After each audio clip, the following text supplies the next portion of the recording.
Hello, everyone, and welcome to Random Number Generation, the show on GDQ Hotfix about randomizers and the runners, and devs sometimes behind them. And we have quite a stacked team here tonight. I'm Skybills, your host, and this is episode 97, Metroid Samus Returns Rando, with Dyceron, so also known as DCR. You'll hear me call DCR throughout.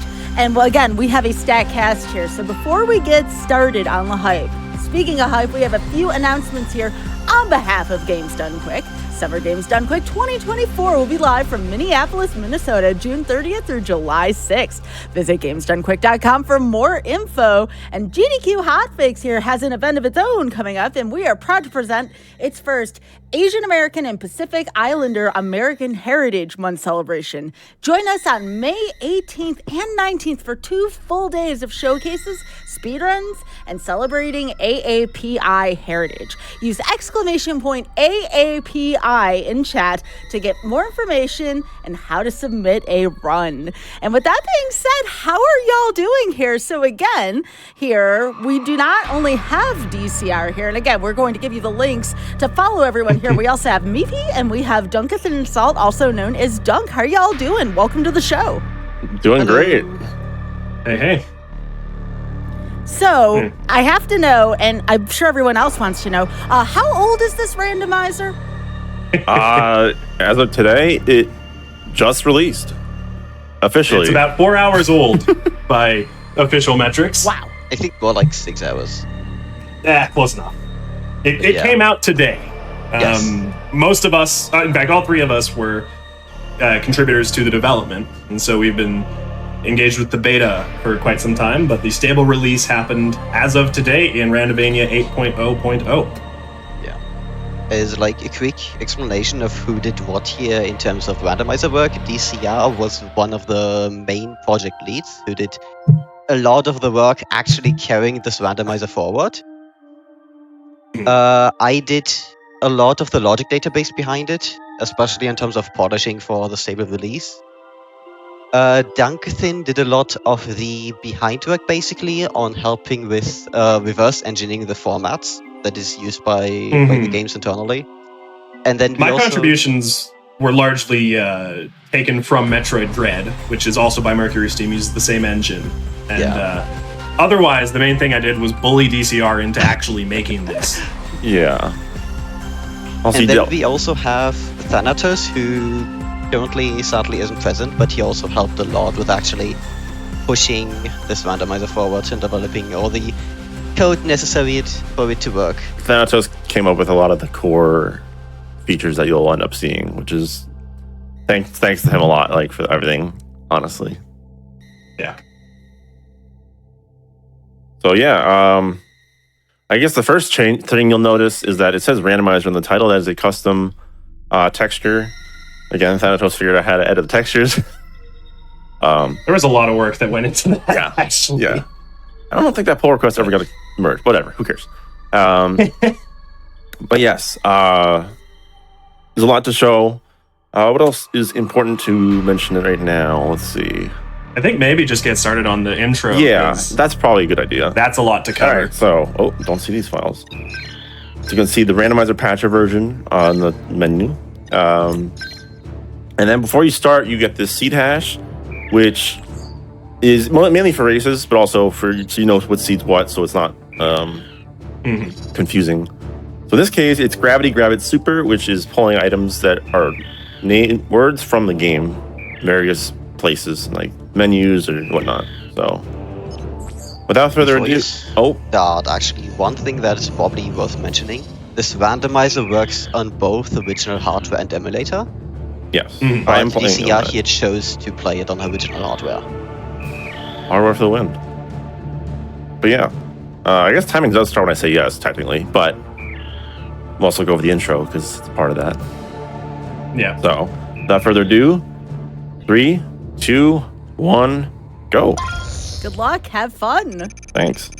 So as you notice, the first thing is this intro text normally introduces the game, like the lore, but we have changed it, so it's here just welcoming us into the randomizer. We couldn't find a way to skip it altogether. Yeah, so. This is the current workaround. So here it said the hazardous liquid has been drained. If you played this game before, you know this game is very linear in order, like in areas. You have to go in order, and you have to defeat Metroids to progress to the next area. And there's this liquid that prevents your progress, but that's been removed, which was definitely necessary for making the randomizer work. And also says Metroids drop items, which is we'll get into that.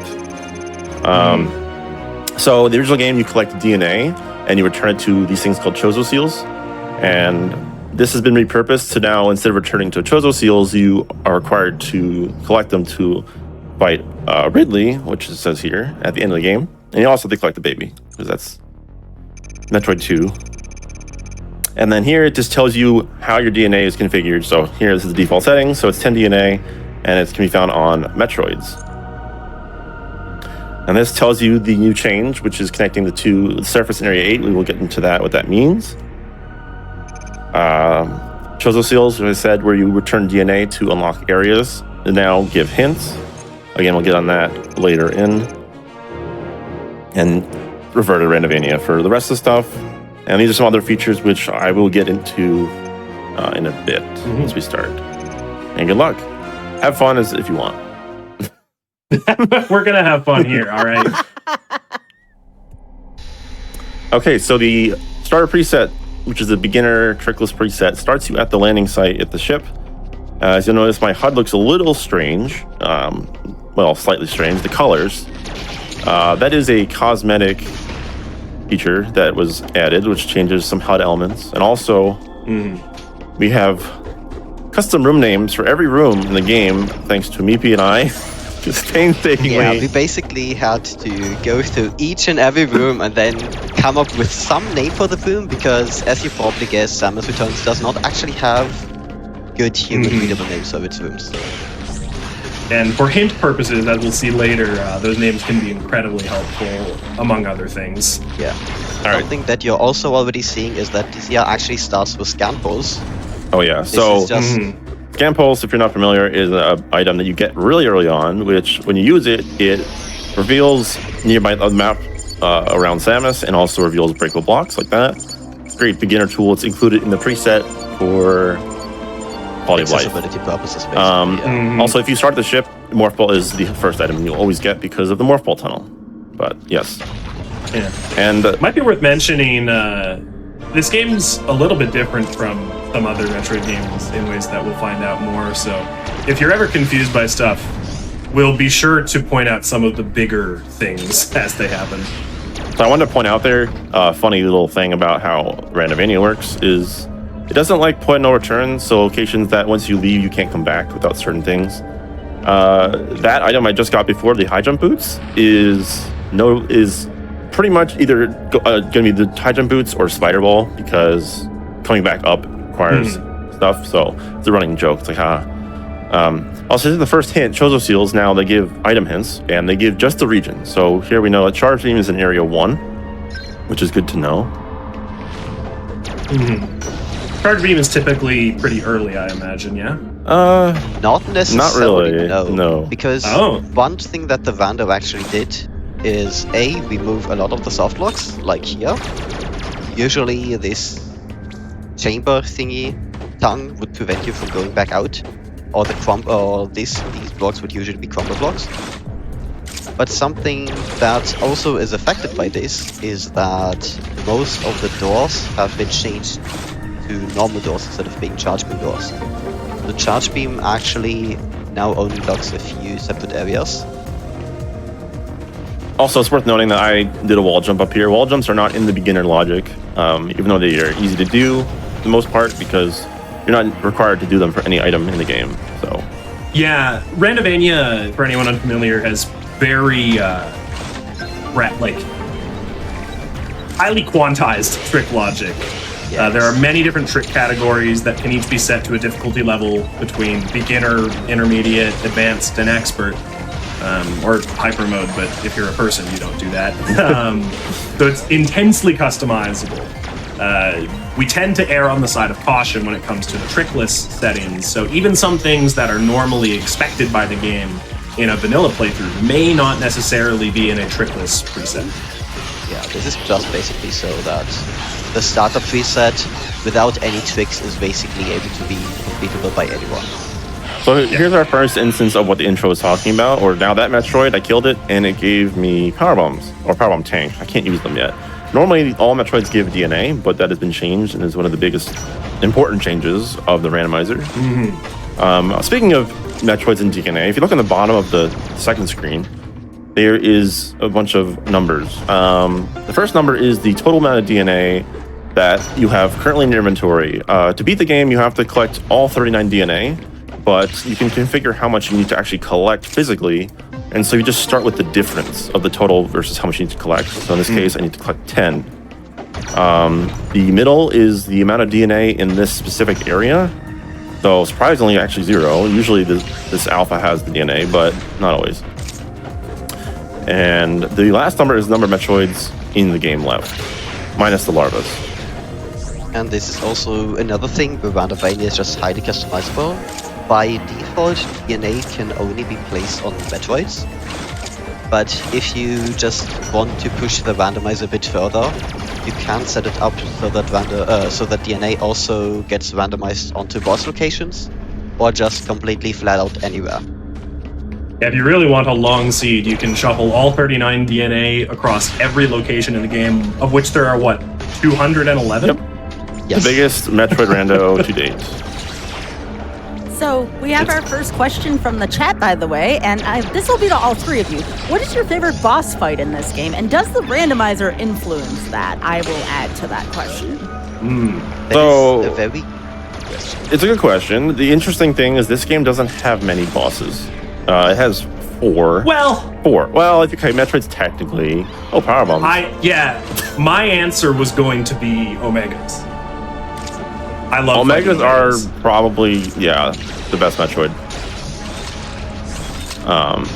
Because they're just so, involved. Gammas are not fun. That's honestly a really difficult thing to answer. I think personally it's probably just a Vagnus. For the sole reason that he is so similar to Fusion in a lot of ways. And also that in Vander you can just basically instantly kill him every time you try to get to him. Yes. Everything does look pretty much one-shots. Because, surprise, surprise, all the bosses were not designed to be beaten with late game equipment. Who would have thought? Yeah. So what I did there, if you notice, well, I didn't do much. I just entered the elevator. In the vanilla game, if you didn't return the DNA to the seal up there, which requires 1 in the surface, there's purple liquid, and the elevator is deactivated, but as you can see, I can enter here freely. Lightning armor can be found in Area 1. Okay, that's going to be helpful for getting into Area 2 if I don't have Spider Ball. Yeah, that's interesting. Logically speaking. I mean, I could just tank it, but that's not trickless. It's always a little bit frightening to consider the possibility of Spider Beam at all late. Yeah. Spider Beam? Yeah, Spider Beam. No, if Spider Ball is even remotely late, you're in for a time. So this is actually interesting. There's no DNA in this area either. Yeah. Yeah, that is interesting. So something worth noting is that Area 1, since you normally get Spider Ball here, not having Spider Ball technically means a lot of point of no returns, or Space Jump. So this is the only free check without having a potential point of no return. But obviously I know how to escape, so it's not a real problem. Yeah, just to reiterate, just because DCR is doing tricks here, it does not mean that they're actually expected to do this. Though I do have power bombs, so I can go further. It probably wants me to go into a point of no return for lightning armor. I'd guess. Easier to make that call having the hint for it. So. Yes. Yeah. Especially as a beginner, if you don't know the tricks to get out, it's good to know. Yeah, Area 1 is surprisingly different from other Metroid randomizers because Scoop attack. Oh. Because usually in Metroid randomizers the first area I guess either A is the best is the best choice to go either because it has a lot of locations or because it has very easily accessible locations. And here, at least on the beginner logic, that just isn't really the case because it's basically just soft lock galore. So I just want to quickly point out, this is an item sphere, but item spheres are no longer used for like having majors, so they are now nothing items. So My favorite item. nothing items are items that fill the empty spots in the item pool. So for instance, since Star Preset only has 10 DNA, that means there are, if I can do my math right, 29, Would be what, 29, 29? 29, yeah. 29 Yeah, empty dude. slots. So they're filled with blanks, which is nothing, which is an item sphere. Real troll item. And that can, because the item pool is also incredibly configurable, you can remove items, change how many are shuffled and whatnot. Anything less than the amount will be placed as a nothing item like that. Yeah, well, you can have, if you want, in this game, you can configure, the normal default max is 264. I know that's so random, but you can make that 999 if you really wanted. Yeah. Something that might be worth pointing out for people who are probably like more familiar with the Super Metroid randomizer is Izia did collect power bomb tank, but he can't actually use it. Well, now he can, but Oh, did he collect the launcher? Yeah, he did. Oh, then I missed that. Oops, never mind. I forgot where it was. But we did see that for supers. Yeah. So this technically is a point of no return, because I need a way to get out. But And yeah, as Meepy was getting at, the ammo items, unlike many other Metroid randomizers, they require the main item, so to speak. You need to collect the launcher in order to be able to use them. And we find that that actually ends up making seeds substantially more interesting, having only one place to pick up your super missiles instead of a dozen. So I will mention that this game is pretty forgiving in certain instances because there are save stations throughout, but say like that, I was technically soft locked, quote unquote, logically speaking. But I can just hit reload checkpoint and get sent back to the save, which is really nice. Also, You'll be seeing many strategies. Also, the vanilla game has a bunch of these teleporters, which I will use. It's honestly quicker to also get at a point of no returns, which is pretty nice. Yeah, sometimes it's also logically for you expected to use the teleporters. Yes, which is really, it adds another depth to it. So what unlocks a teleport? So to activate the teleporter, all you have to do is stand next to it, and you need at least 2 teleporters to actually warp between them. And they're all connected together. If you play Dread, you know that it's like pairs, and then once you go to Iterash, you can go between them, all of them at once. But here, once you step near it and it's active, it's in your, I guess, you can use it once you have found another one. So now I have 2 teleporters active, so I can warp between them freely. And it does, like as was said, you can get out of point of returns with these, which is nice, and this can be logically used.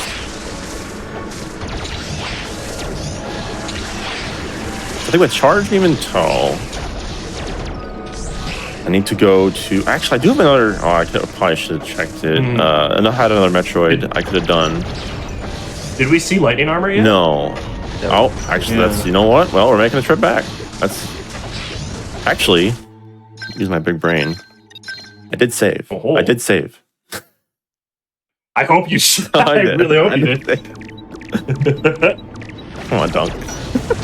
Yeah, please don't let me remind you, like your parents to save, all right? Like, I feel like I have to do that in some of these episodes. Did you save? No, yeah. Well, no, it's the saves here are actually a very important routing decision. Yeah.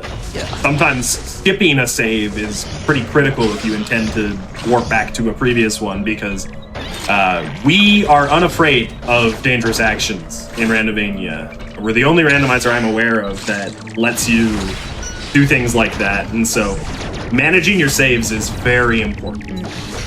It's also worth noting that, especially for like more casual players, definitely do save because this game has quite a few soft locks. Yes, I'm not and sure. Critically, of course.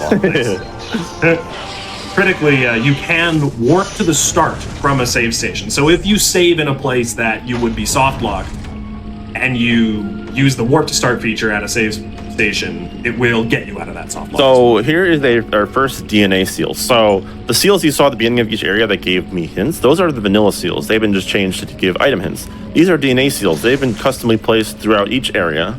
usually in harder to reach areas to actually reward the player for having items. And these will specify the exact room a DNA is located. So the first one is DNA is in Area 2, Dam Exterior, Metroid Caverns, Alpha Arena East. That's a mouthful. So that's region in the room. And the next one is Area 5, Tower Exterior, Gamma Arena. So I will be seeing the tower. Fun tower. There is another Metroid here, but it is not in logic at the moment. I need space jump or ice. Because ice beam is actually required tricklessly in vanilla, even for reaching locations, which is nice, which is cool. No pun intended. Nice. So now I'll make my way back because now I can actually go to Dam Exterior. Because on trickless, you need either spider or lightning armor to go through the red weeds. Big old damaged plants. Yeah, this room is also a thing that was changed on the randomizer. Usually these blocks are actually crumble blocks in the vanilla game. But we found out that changing these to shoot blocks makes makes these just more enjoyable, because then you're not guaranteed to get spider ball or facelift in the first 2 areas, basically. Yeah, otherwise you have to get it. And that's also configurable. If you don't like that, you can turn that off and have it be crumbles. That's the nice thing about Randomania. A lot of things are customizable. Some things are forced, but a lot of things are customizable, which is great for any type of player. So I was going to ask about this earlier, by the way. You're talking about soft locks. Now, with this being a brand new randomizer, how likely is that to happen during the run today? Well, I mean, it already did. Technically, well, it did. Okay, again. Sorry, I meant again. Pretty high chance. Okay. Inevitable. Okay, so it is a question of how many we miss. So here's an interesting thing to note right now. I have power bombs, and this game in vanilla notoriously doesn't like giving you power bombs. It's a low chance. So that's one of the quality of life features is we've upped the drop chance by 2. It's now a 2 times chance to get power bombs from everything instead of the default. Progressive jump in Area 3 Factory Exterior. That's good. Okay. So that'll be my space jump. What does space jump being hinted there suggest? That is... I think theoretically it could also be high jump if it's in, what was it? Oh, so actually, he has high jump. Oh, we should mention progressives. So progressives are items that they're always going to appear in the same order. So for instance, this is progressive jumps. So the first one is space jump. Oh, sorry. Wow, I already messed up. High jump. And the second one is space jump. The reason for that is that space jump completely outclasses high jump in terms of maneuverability, getting around. So progressives give each item relevance. You will also see relevance, progressives with beams and also with suits, because later beams and suits overwrite or outclass the previous item. And you've found one progressive jump so far already, right? Yep. Good old twisty if you're tunnel. coming from other randomizers like Zelda, you can imagine it kind of like progressive bomb bags or progressive wallets. Yeah. Oh, okay, so there you go. Nothing again. In Link to the Past, you have progressive swords, etc. Yeah. Those sorts of items. It's one of those things that it just makes the randomizer, like the items more relevant, just because... This is also a thing, you can still technically disable them. It just, most of the time, not really recommended, because it just basically gives you dead items. Yeah. Yeah. There's not much interesting about finding Plasma Beam first in this game and getting both Spazer and Wave for free with it. But if you do like that, for some sort of reason, then just go for it. Play around with it. Yeah. There are other patches that are enabled that are similar to that with power bombs, because it turns out power bombs are the most broken thing in this game. Well, one of the most broken things. Oh gosh, yeah. So power bombs break power bomb blocks. That's expected. Power bombs break power bomb shields. Expected. Except they also break every single beam door shield. They also break open up charge doors. And they also break these enemies called blob throwers, which normally need the beam burst ability. So they're kind of broken. So we have options to disable power bomb weaknesses on all those things. So power bombs can only break power bomb things and bomb blocks, which is recommended. Don't turn it off unless you really want to just make power bombs extremely broken for some reason. Yeah, it's generally uninteresting, we find, to have one item just completely obsolete a dozen others. So by default, we have those limitations in place. That said, just because it's generally uninteresting, there are a few cases where if you just, for some reason, just want to have a really quick session, feel free to turn them on, because they do speed up like finishing a scene by a lot. I guess I should mention right now that technically this is out of logic. Because I do not have Spider Bolt or Space Jump. Wait. This is also... How did you get up there? Oh, I will explain that once I kill this Metroid. Sorry, Before you Metroid. kill this Metroid, actually, one thing to mention. Something that the original game does is that once you get into a Metroid arena, all the doors completely lock. You cannot get out of the arena unless you have killed the Metroid.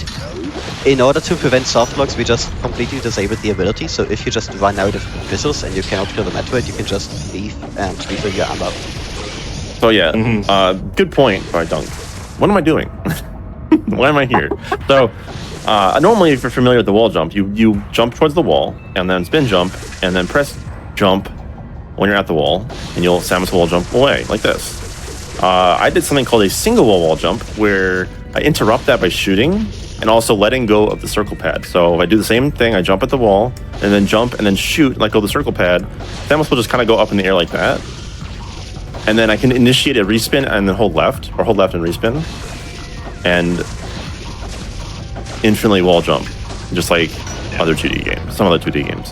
So yeah, it's a good technique. You'll be able to see a lot of sequence breaks and breaking logic using that sort of technique, among many others. What a lot of people don't know is that this is secretly like the I know where to go. most broken Metroid game as far as any percent rules. At least 2D is probably Metroid. technically the more broken one. Yeah, it's more broken, but nobody plays it that way. And it's actually kind of funny because this game is very broken. We jokingly will say walls are suggestion because there are like 5 different items or ways to like clip out of bounds, anywhere. Like, yeah, during the one of the playtesting sessions, we actually had DCR accidentally clipping out of bounds somewhere, and we were not able to reproduce that. Yeah, discovered a new way to clip out bounds playing this rando. Yeah, so it's broken. Oh, you were here. I was here already. I want to check. I think I know where I need to be. And it's down here, or area 3.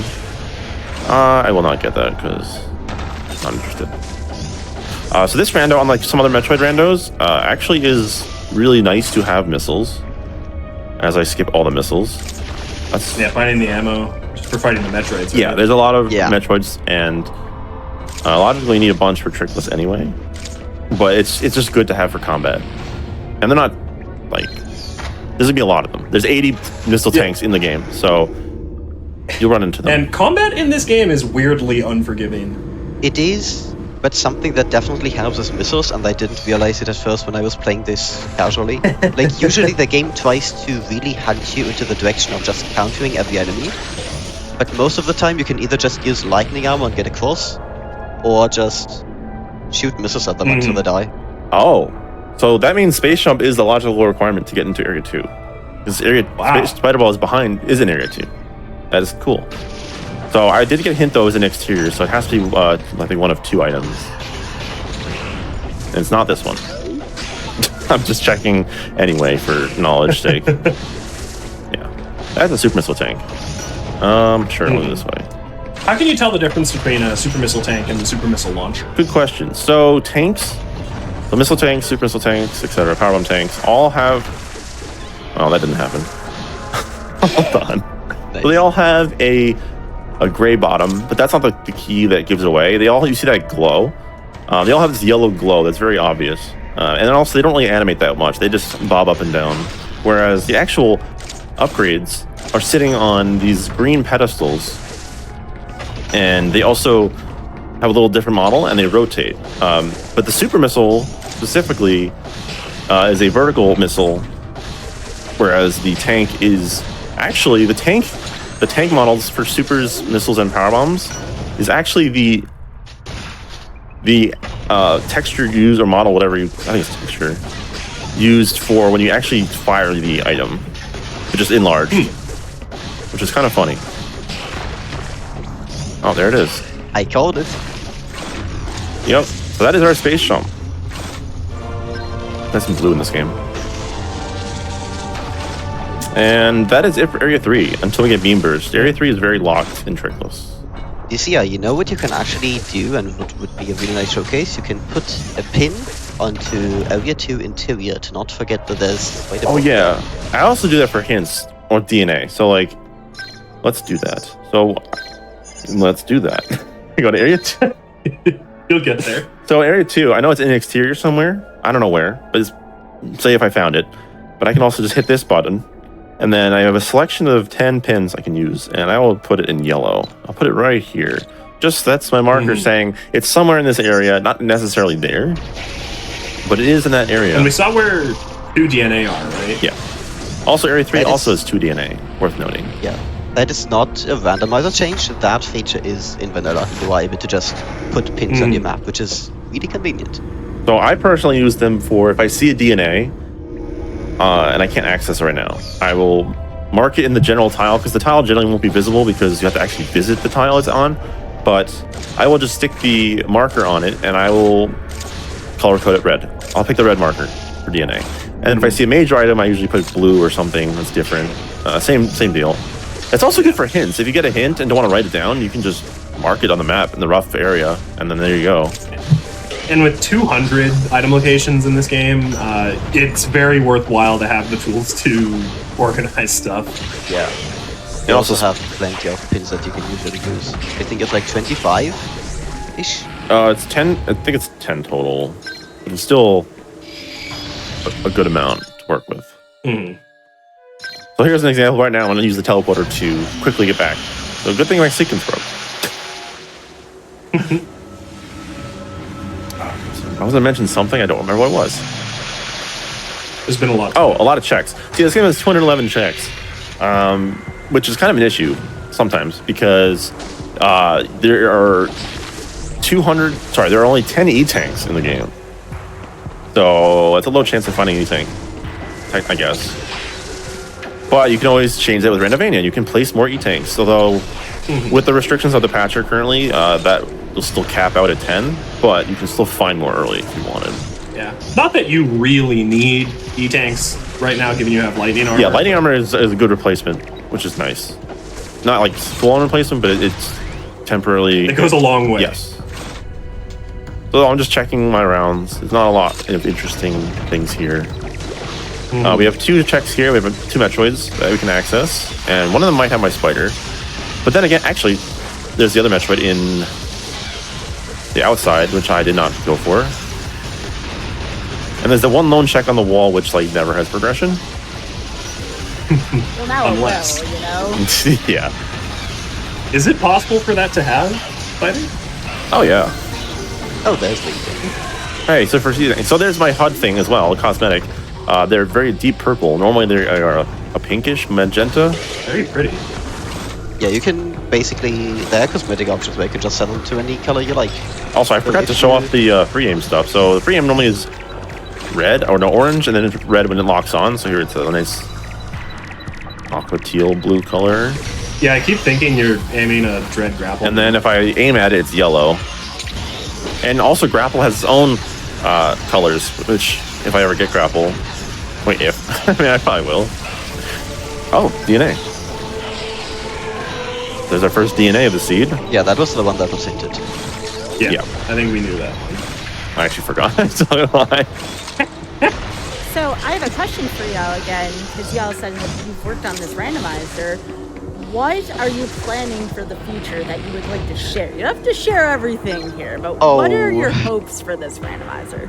Well, what we've got going on includes features such as door lock rando, where we randomize the weaknesses of all of the doors in the game. It's Randomania has a very sophisticated algorithm for placing them that can result in really unique seeds. So if I can quickly cut you off for a second, for some reason they decided to lock this ammo recharge behind Varia suit. I don't know why. So yeah. I'm glad you visited that. That's my favorite recharge in the game. Especially since it isn't really locked by Varia suit because you only take 10 damage to reach it. I know, it's funny. And then 10 damage again to get out. I love that ammo station so much. That's great. And then also, can't put a timeline on this, but in the foreseeable future, we intend to implement multi-world as well. And being a part of Randomania, that will also come with support for playing any of the other multi-world supported games in Randomania. That's Metroid Prime, Metroid Prime 2 Echoes, Metroid Dread, and Cave Story and AM2R. All of those would be compatible. You'd be able to play cross-game multis with those. DNA. It may take some time to make multi-world happen. You also forgot the other feature, which me and Meepy, Randomania side Meepy, but I did Patrick's side. And Dunk. Actually, Dunk, you did help me with that. The elevator rando. Huh? Elevator rando. You helped me give the idea of what to do, roughly. Oh yeah, I didn't know how to approach it at all. Also, we're gonna say hello to our favorite boss, Arachnus, or Meepy's favorite boss, Arachnus. It's basically Hi Hello, Arachnus. Arachnus. Hi, Arachnus. Bye, Arachnus. Bye, Arachnus. Okay, just an AN tank, boss. but I will take it. Basically another E-tank. Honestly. But yeah, elevator randomizer. So normally when you take an elevator, it brings you to the next area or the next sub area. Elevator rando can shuffle all those connections, and it makes it's really chaotic, and I love it. Because this game has like a lot of elevators, a lot. Yeah, how many? Like, I don't know. A lot. Like 20-ish, I think. Probably. Jeez. Some sub areas have 4 each, so, or 5. So I mean, it's a lot. that's wild. That is so many. All right, so I did not find Spider Ball, which means that it is locked behind a suit, which is cool.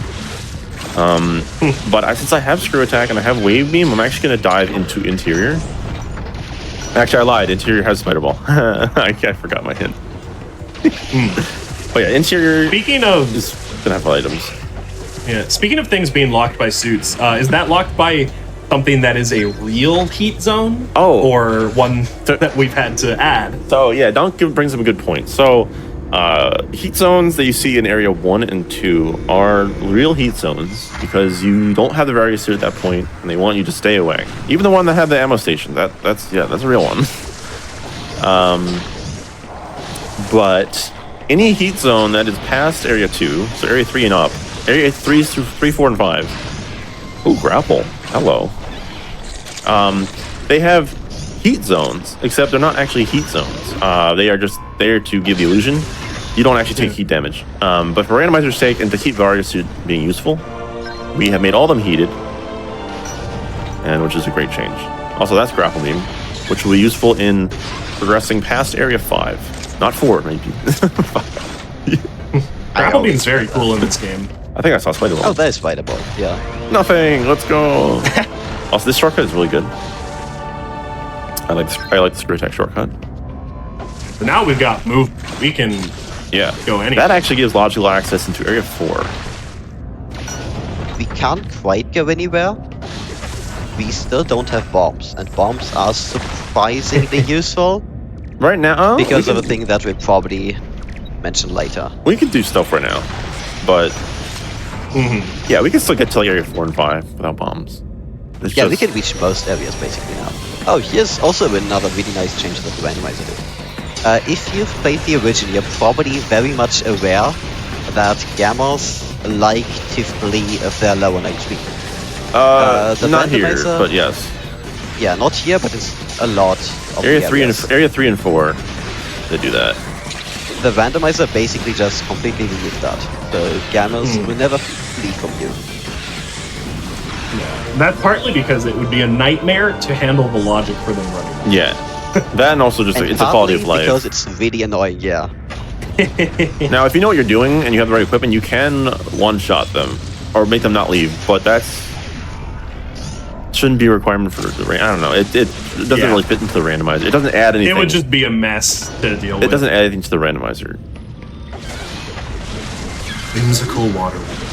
That's a good one. We've had some fun with some of the names. So this actually gives me a lot. Also, I will mention this is a good strat.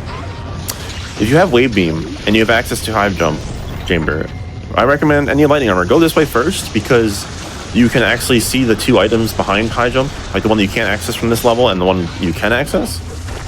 So it just gives you good intel. So that's nothing, so I don't have to check that. And this is Aeon, which is also good to have. Because if you're only on the above level, you can't actually see what's below. Yeah, so some tips. I kind of hate doing these checks to begin with, like high jump especially, because at least for me, it's usually just dead. But I mean, hey, that can change. I think my next bet is to go to area 4 at this point.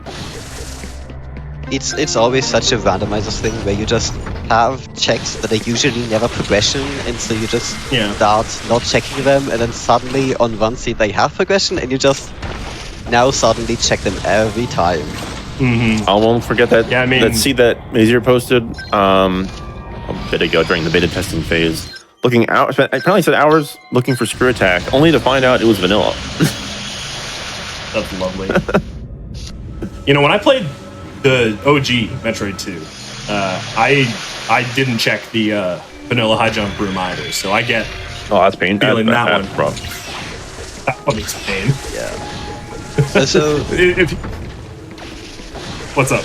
For anyone just quickly confused about the term vanilla, that's just used when an item is in its original location. I don't think that was mentioned yet. No. So where are we going now? I am going to area 4 because area 3 is out. I don't know if this is in case. I don't need it probably, but who knows. Area 1 I've checked pretty much a lot of the main stuff. There is one Metroid left, but like chances are it's one check. So not really worth it. Surface is out right now. There's one check I could do, but again, it's kind of out of the way. I mean, warp to start helps, but it's out of the way. Area 2 I could do as much as I can now without a suit. Area 3 needs beam burst, so area 4 is the only real option. Area 4 or 5. Now the question is where I go from there, because I can also access the Crystal Caves portion of Area 4. Sorry, Essential Mines. Crystal Mine. Wow, I flipped those names. That's funny. They're easy to just swap around. Crystal Mines portion, which is where your not chase sequence is normally. So probably should go there because that's like that's like 4 free checks in a row. I might as well check that. I think a few more. Well, and I just love the chase sequence so much. Oh yeah, we're gonna talk about that one, yeah. So just make my way down. The only thing I don't like about Area 3, okay, there's a couple things, but one of the biggest things, especially for randomizer's sake, is there's no teleporter right at the start like the other areas. You have to like go into it to actually warp back. Oh, there's a suit. Oh yes. That changes things. Oh, that's sweet. Yeah. Also, remember how I said that suits... Oh, wait a minute. What am I doing? How could I not show off the spider boost? A feature exclusive to this game only. That's cool. And completely untaught to the player. Oh, yeah. First achievement Area 1. That is new. That is new hint. Yeah. Spider boosts, those are required for 100%, right? Yes. They are, and the game just doesn't tell you how to do it. Correct. I mean, Nintendo didn't have a hotline anymore to call either for that, so how? I know. The game does hint multiple times that such a feature exists, but it never outright teaches you, even though internally there are actually strings. Oh, well, speaking of text of it. Let me show you that. So I took it on myself to actually add that to make quality of life. So here, just on the Powerball, Spider Ball, I think it's Spider Ball, talks you how to use it. And that's the wrong one. Power bombs. I made this, by the way. On the power bombs item, it tells you how to use it, open yellow doors, and then tells you how to use it. And then this is the unused text that they, I guess, planned to tell you, but never did. It tells you how to use Spider Ball, a Spider Boost, that's the official name. Spider Boost can use the Spider Ball form, you launch forward, and it reaches certain items. So that is the text that is unused, which would be nice to have, but I guess they just never. They may have planned it. It's probably a lot of things they planned. They just didn't do it. In this preset, are spider boosts required? They are not. Oh, actually, no. In this preset, they are, but by default on the trickless preset, they are not. Precisely because for people who just casually play the Samus Returns, they might not necessarily know that feature exists, or they just might have forgotten that the feature exists. Yeah, so it's not like they're hard because they're really not. It's more just because they're not taught. That's the only reason. Oh my goodness, someone in chat just said, I just realized this game's technically old now. It released in 2017. If something 7 years old is considered old, I'm sorry, like... It's younger than the Switch. Yeah? Yeah. Yeah, that's true. This game came out 6 months after the Switch. I think a little bit longer even. So here's another soft lock, but I'm going to quickly just peek the item because the door lock's behind you. So I'm just going to see what it is. I need spacer to get out. I don't know why I opened the door already. That was dumb. So I'm going to quickly check it. It's nothing. Okay, good. And I'm going to just boost back because it's fun. Quick answer from chat. Spider boost can be done diagonally, vertically, and horizontally.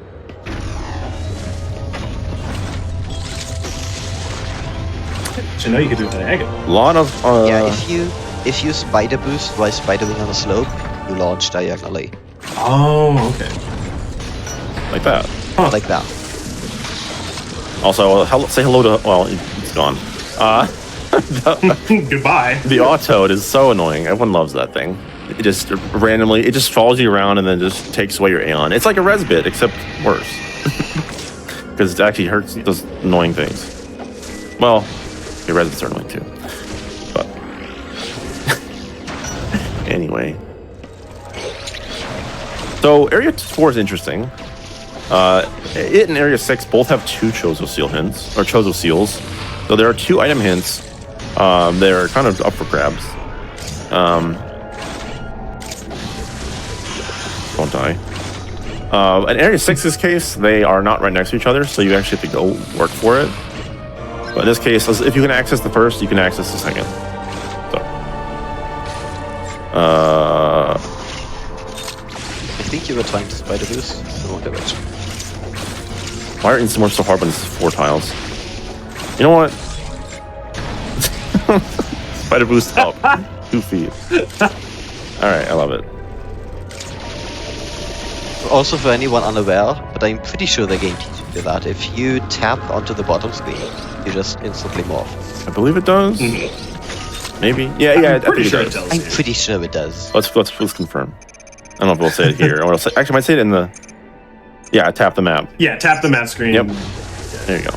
All right, our second hint of Area 4. Suit in Central Caves. G game. I wonder what that might be. Yeah. That's crazy. Thank you, Jim. Classic. That's so. This is so important.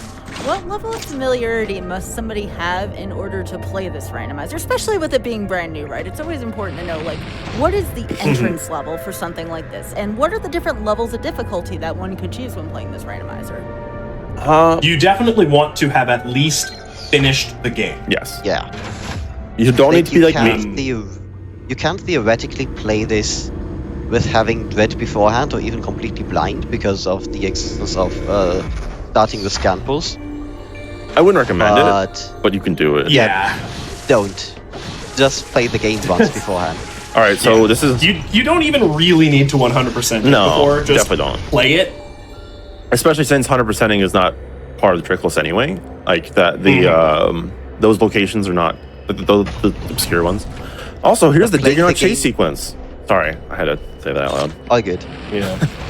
My favorite. I love this sequence so much in the game. Yeah, so I'm gonna safety save. Just because I know it's notorious, people don't really like it. I don't hate it, but all right.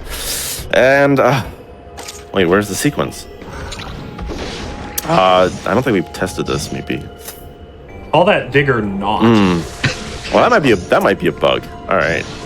Yeah. So. Yeah. Due to It might be. Stable. It's to unveil the Yeah. surprise, Ooh, this is spider in ball. fact not a bug. Usually in vanilla, as Dank already alluded a ton of times before, you have like a huge chase sequence through these rooms with Diggernaut. In the randomizer, this was just completely patched out. Yeah, it's really cool and cinematic, and one of my favorite parts of the game, and it would be a nightmare to account for both in the logic and in the patch. This is actually kind of annoying. Unfortunately, has needed to be removed. Especially since during the cutscenes, so like this room normally has like a few items, and during the cutscenes, the positions of the items is different than after the cutscene. Come on. This looks tricky. Is this a bug or a feature or content or all of the above? This is a feature that we're discussing. Let's try this way. Actually, you know what? I don't want a soft lock. I just realized on one power I'm left. I will pass on spring ball. Honestly, it's okay. Okay. Yeah, if you get a couple drops, I was gonna suggest you Is could that a maybe do suit? that. Like, Are you serious? It Okay. is. that's gravity. Wow. All right.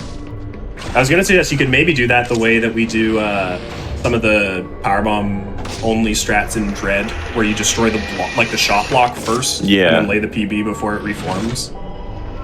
Oh, so let me show you a cool thing. So those are bomb block. That's a bomb block to the. Well, I'm pointing at it with my finger. That helps.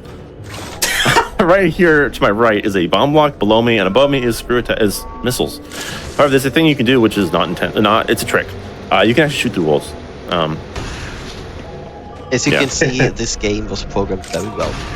Yeah, if you're familiar with Metroid Dread, you might recognize that as a sort of a pseudo wave beam. Yes. It was discovered in this game before, and I guess forgot about because who plays this game? Yeah. I do. Okay, so I can't actually go this way. I know, sad story. Oh, is that my favorite item? The one that you could previously get? Oh, this is one of two. Yes. So this item in vanilla is right in the slope. You can't see it, but it's in the slope, so you can just run right over it. There is a flag in the files for this area that says post chase, and it says to move the blocks. If it's true, you move the items. Guess what? It's set to false. So I just flipped it to true, and hey, guess it worked. It moves where it should be. This item here too. Where is it? This one here too. See how it's in the water and in the poison things. It's normal. It's in the. If it's not moving, it's like in the middle of these blocks for no reason. Which you just got a bomb to get to. But yeah, it's not supposed to be there. Yeah. They just forgot, but I fixed it. Here we are fixing vanilla game bugs. Wow. All right, so yeah, as was mentioned, obviously no chase. That was one of the earliest patches. It was. That was like within the first 3 or 4 things. Yeah. Right?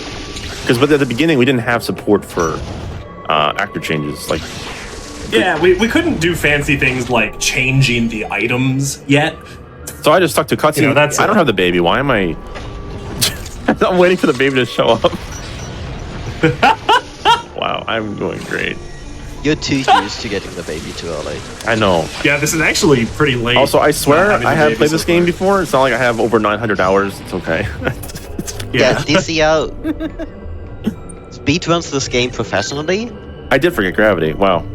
Okay. even though sometimes you may not necessarily see that, but it definitely is. This game does. is really hard. Let's not lose It sight is. of that. It is really hard, and it's also very broken. It looks so much easier than he's making it out to be, and like he's not making it out to look easy right No, now. I had to genuine. Wow. I literally saw gravity. I was like, "Hey, gravity," and then was like, "Oh, wait a minute. I don't have gravity." There's nothing stopping me from getting it. The unfortunate thing is it takes a bit to get back because I don't have supers for a shortcut. Yeah, it's also worth mentioning that trying to like play through a state as complex as Samus Returns is, and then also trying to give like live commentary at the same time is not the most trivial of tasks. Oh, also, Dunk doesn't like me for this, or doesn't like it, but the fact that we can just freely change to the suit when we collect it and have no issues, it's so good. How did you know that I was about to complain? Were you actually? Let's go. Yeah, I had my mouth open to start complaining about that. You guys get to change the suit immediately, and Brett has to do the nonsense because of the crash. Honestly, I wonder if the same approach can be done for that game, how we do it here, but we'll see. No. Probably not. Let's go. For anyone who missed it earlier, Dread and Samus Returns are a bit of the same engine from Mercury Steam. So a lot of the internals on how the games work is just very, very similar. Yeah, that's the main reason I'm here. You know, I'm one of the project leads for the Dread Randomizer, and I've leveraged that expertise to help a lot with the patching. Yeah, Dunk was responsible for finishing off the patcher, the patcher. The actor file parsing, which allowed us to really shuffle the pickups properly and do stuff, fun stuff. So, yeah, the fun part that no one wanted to do. Dark was like, "Oh, I'll do enough to like make Dunk want to do the rest." Like, that's cool. Yeah, I'm very vulnerable to being incentivized. So Just yeah. dangle a treat in front of me. That is all for this section until I get supers. Yeah, also, yeah, point out, but I do not have whatever that is. I don't have the baby yet, which is unusual. I don't know, maybe did you speak this into existence as a vanilla baby seed? I did not know. Actually, I don't know. Imagine. The more important We were discussing this. We're pretty sure that no seed ever rolled has had the baby in its vanilla location. The baby Metroid, to be specific. And that's including a batch of 1,000 seeds that were rolled for like the testing purposes. And even when we had 5,000 seeds, it was like 0.02% or something. Did we ever mass gen 5,000 seeds? No, I'm just going off the old data, which doesn't matter. Okay. Yeah, so we're genuinely pretty sure that it's never ever happened having the baby vanilla. It's Yeah, not it's that just- it's like logically impossible. It's just that on how Randomania generates seeds, it just never happens for some reason. The main thing is that the baby does unlock like 10 or so items on its own. Like there are a bunch of items that are technically baby locked, but there's an alternative, and then there's like there's a bunch that are only baby locked, and placing the baby on the queen wasn't really unlocked at that point, because to get to the queen with normal starter preset and whatever is a lot. So having the baby there wouldn't make sense. It wouldn't prioritize it. Yeah, which I guess basically, makes for sense. anyone who isn't aware, the way that Randomania tries to place items is that it tries to, in a really simplified manner, Cool. it tries to place items that will unlock a lot of, not necessarily a lot of checks, but just unlocks checks in your current beat. Yeah. And For because- anyone more familiar with the technical jargon, it uses a variation of forward fill. Ooh, I will get that. That is Ooh. something to showcase. Dun, da, da, da. So it's actually actually it's not out of logic. Let's do it the cool Yeah. way. The DCR is about to tap an amiibo taster. Yeah, I have an amiibo, but not that one. Anyway, so I'm gonna do the cool way. So this shiny thing, it looks like a neat tank, but it's not. It has a nice, cool effect to it because when you collect it, it's the energy reserve tank, which is one of the 3 amiibo items. You tap the amiibo to the screen, and boom, you got a reserve tank. So this will initiate once you have 0 energy, and it will refill your energy to a configurable amount. Again, Randomania configuration. You can default is 199 energy, but you can make it 10 billion. I don't care. That's up to you. You can make it 1. You can make it if 1. You're awesome. I wonder what happens if you make it 0. I never tried Great that. question. I don't think I tested that. That'd be fun. But anyway, But yeah, Refill, die instantly. it is. actually, there is a glitch in this game where if you are alive at 0 HP, you are invulnerable and can't morph. Otherwise, you die. It's really weird. That might set it up then. That would be interesting. So, okay. So, these are the Fleet Swarm, but they're deactivated. So, Trickless Logic always expects lightning armor, but if you have Gravity Suit at all, they deactivate. And I guess you just find out in the video game just by playing. We don't have to find a trick just because. Because most people just I- don't really pay attention to it. Yeah. I would hope that someday we can change that. I'm sure you can. I just... effort. We just haven't Get done bored it yet. with it. Not a stable thing. I like the idea of using Amiibo in a randomizer. Like, I had never considered that, and that's really cool. Yeah. Yeah, Just for clarification, usually in vanilla these items are locked by amiibo, but here in the randomizer we just made them always accessible for you to That's shuffle cool. them. in theory, we could shuffle the amiibo item locations too, but they certainly will never be included by default because that's a weird barrier to entry for a So, randomizer. Oh, yeah, absolutely. Oh. In vanilla with the amiibo you can also like unlock the fusion suit, Yes. and we tried to make this work as a toggleable cosmetic option, but we haven't actually managed to do that yet. That It is... will probably come at one point maybe in the future if we find out how to do it. Yep. So there's my next beam, Spazer. We like to shoot 3 shots. And we had a lovely conversation at one point, saying that this is more akin to the actual Spazer because each shot is unique and has a hitbox, unlike Super Metroid, which doesn't. Oh, bombs. I'll point out, Super Metroid is the weird one for not having all 3 shots be separate hitboxes. Every other Metroid game with phaser works that way. Even Metroid 2. Yes. Yes. Came So- out before Super Metroid. Actually, it's worth noting that this is not in logic. I'm just gonna not do this. Can you do the melee clip here just for the showcase? Oh yeah, why not? So, no, I don't have ice. Oh, well then. But I can just blast across. No, but I'm not going to. So, it's worth noting. There's so many options and none of them work. I just don't feel like doing that. So I collected bombs in that whole mess. I think technically it was out of logic. Actually, no, it wasn't. Because, actually, is it? I don't know if it is in beginner. Either way. It'd be hard to keep track. Either way, that is important so I can get into area 7. Wow, I almost 7. pulled a meepy. So, here's the melee clip. I will just show it off. So, you get into a corner like this. Samus height. I hold up. And it can be this way or this way depending on where the wall is. So this one's to my right, so I'm facing to the left. I aim up and then aim down right, or aim right and then back up again. And during that sequence, I press X to melee and B to jump. And for some reason this happens. Whee! Don't ask why. Yeah, it just works. This game is extremely broken with out of bounds. There are like 10 different ways on getting out of bounds in this game. For some reason Samus thinks that, oh, there's a tunnel there, let's just climb through it. Yeah. If you're like familiar with these tricks, you can enable them and have them be logical, at least some of them. But they will never be required for you to do that in a trickless.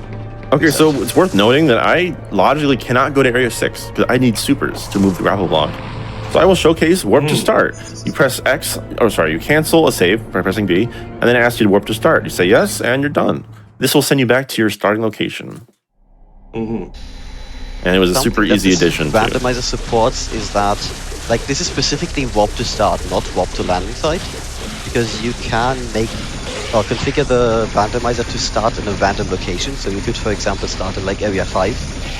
And then pressing warp to start on a save station will bring you back to area 5, not the landing site. So this is that check that I was talking about. It's kind of out of the way. Hopefully it's actually relevant. If not, then I understand. Have a nice day. Yeah. So this is one of those instances where I probably should have saved, so I don't have to run back. But now I have to run back myself, so that's okay. Oh, that was good. Nice way to boost. But that's fine, because I actually have other things I need to do. So I can head to Area 2, like I initially had wanted to do before, but I didn't have a suit. What else can I do? Area 1. So you may not have noticed the room name when I was going into Area 5. So in Area 4, right before the elevator to Area 5, the room was called Venomous Pond. We came up with that name. There's a bunch of rooms in this game that are references to Prime games. So. Venomous Pond being a room in Dark Corvus Bog in Metroid Prime 2 Echo. So one of the rooms I'm going to quickly... What the reasoning for that is basically naming like 300, 400 rooms is hard. Yes. And so sometimes you just take shortcuts by using rooms that other games already used. And it fits. The dark room with full of purple liquid. Like one of the room names that we named for Area 1 is called Magma Pool. Oh no. Which is a pool of magma. There's a room in Area 3 that's called Waterfall Cavern, which is a room in Town Overworld. And before you ask, Dunk, no, we didn't name anything with Hydro Dynamo.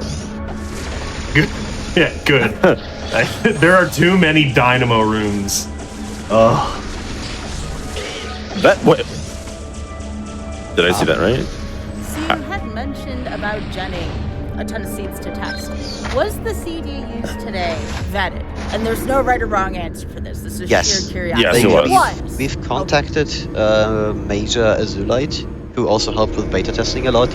And I just asked him if he wants to generate a bunch of seeds and vet them. And then came up with this seed and an emergency seed just in case something fails.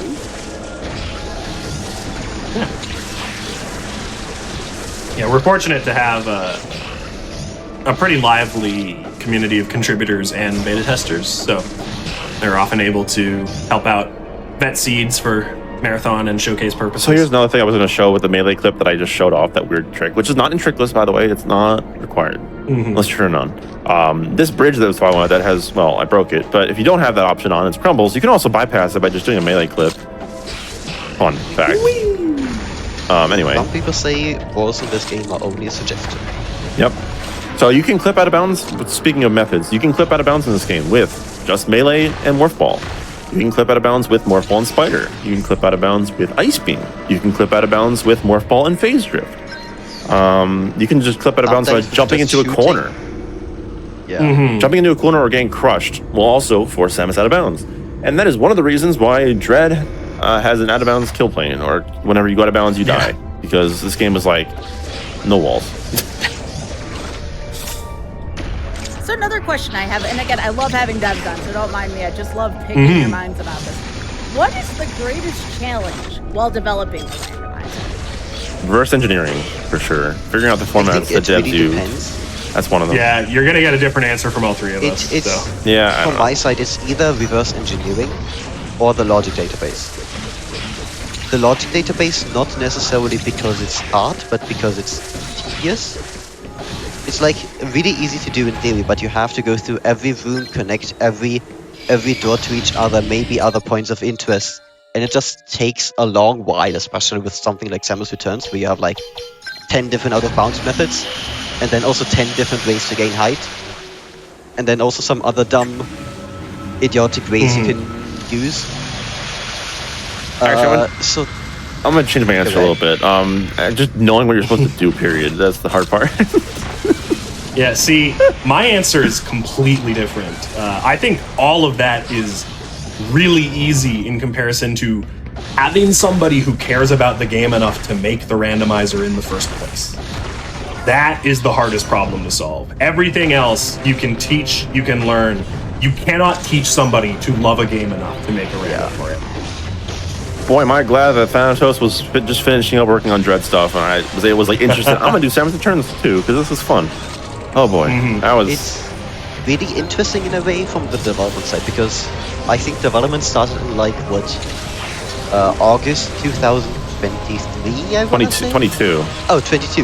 Yep. Yeah, it was like around where Dread Render also started to become a thing, because the internal structure, as I said earlier, of the games is just very similar to each other. But then it basically had like a month of long hiatus, because DCR was mostly like the only person pushing it, and back then didn't have a lot of experience with reverse engineering the rest of the stuff that is needed to actually like shuffle the items around. And then at one point he just decided to actually try to sit down determined to just find the answer. And also B, we had Thanatos, who was the other main contributor with this, who just helped DCR in a bunch of ways. Yeah. But yeah, like I think I mentioned a while ago that I kind of bullied DCR into actually making this. That was because I've been saying this for a long time. Having somebody who loves the game is the hard part. You can learn. Yeah, so like, and so I just encouraged him to learn. Like early days was funny, sorry. Because we had like a really weird development loop where after mid 2023 I also started on integrating another AIM-TOR randomizer into Randomania. And so we had this really weird feedback loop where DCR saw my development of AIM-TOR Rando and then wanted to progress the Samus Returns randomizer further. And then I saw his progress on the Samus Returns randomizer further, and then I wanted to progress the AIM-TOR render further. It was just really funny. The two, like Metroid 2 remakes, really encouraged each other in their Randomania implementations. You know, both Samus Returns, which is the official, Nintendo endorsed remake, plus the fan game remake that we've been mentioning. Both were in development in Randomania around the same time for a lot of it, and we're able to really feed off of each other and trade design ideas and all that sort of stuff, which is a pretty unique situation to find yourself in. Yeah, because wait, let me actually write this in. All right, so Area 6 Zeta Arena. so I need supers anyway, and Tower Lobby Alpha Plus, which I got that one. That one I got. Also, it's worth mentioning those seals. We're just saying hints. They are set to give a random number of hints, anywhere from 0 to a predefined number. And if they don't have hints, something fun happens. I know it's so vague, but hopefully it'll show up. If not, we mention it somewhere like right before the end. Okay, so this is an instance where I'm looking for supers, and I just picked the wrong section entirely because I didn't find anything useful in this entire path. So my best bet is I'm thinking area 1. I have 2 checks actually 3 checks I can do there. So this is kind of like that phase where I don't have a hint for supers, but I need them. So I gotta look. It happens. Rando happens. Rando gonna rando. I'm sure that's never happened on this show before. Yeah. On this show, nah. I mean, I've had seeds ready to find bombs to go to area 7. And I couldn't. They were like the last thing I found. So. Ugh. Yeah. Something that is on like my personal wish list and probably on a few others as well is like we mentioned it earlier before, but Randomizer supports multiworld. So like you connect multiple games with one another, and the items are shuffled within all of the games. And something that I want to make happen at one point is like an original Metroid 2 combined with AM2R combined with Samus Returns. To have That's like the dream. to have like the whole trifecta of Metroid 2s. Mm-hmm. First, we need to add multi-world to Samus Returns and add Metroid 2 to Randomania And with for that, multi-world support. We need to actually And find then- someone who cares about Metroid 2, and that is And then There's actually quite a One bit of day. checks I forgot about in area 1 because I didn't have any access to get up to this whole top half of the exterior. So there's a good chance I'll find supers here. If not, then actually, you know what? I'm thinking what is gravity for? I don't know yet. my brain's just been too busy here. I actually couldn't follow logic here at all. Gravity, maybe like magma pool here in area 1. Oh wait, I don't know you should have supers. charge beam. I do have charge. I don't have supers right. though. I'll grab this for fun. Yeah, this is also another thing to mention while I'm at it, is that Randomania does have a built-in map tracker. So if you don't know like which checks are available to do, you can use its built-in map tracker to like know which items can I actually collect. And hopefully soonish, it will also tell you if an item check is a point of no return.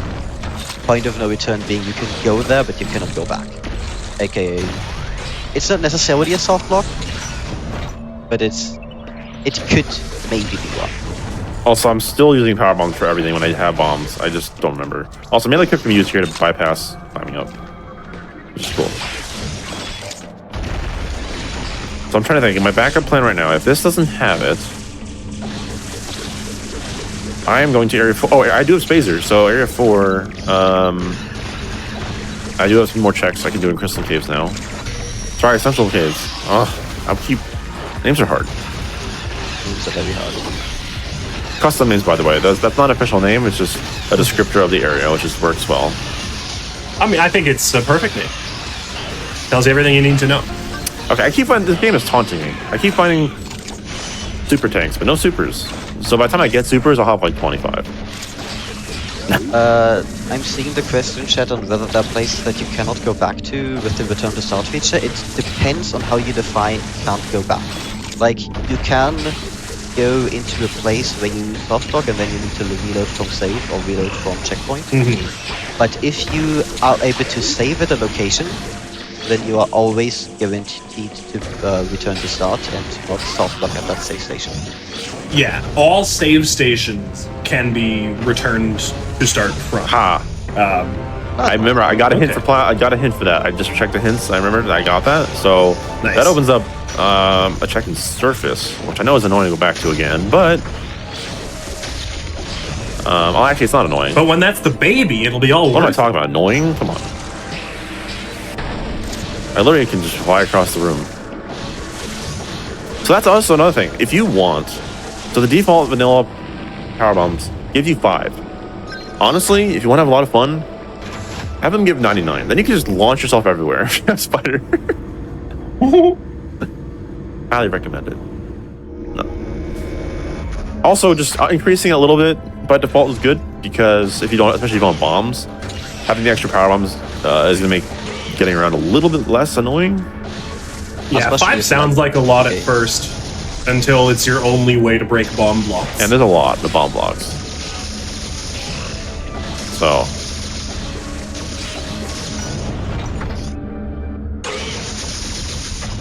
So unfortunately, this is the quickest way back to this one check. But I can, if it's nothing, I can just warp back to my checkpoint and... Oh, that's a drop I don't need. Okay. And then I won't waste too much time going backwards.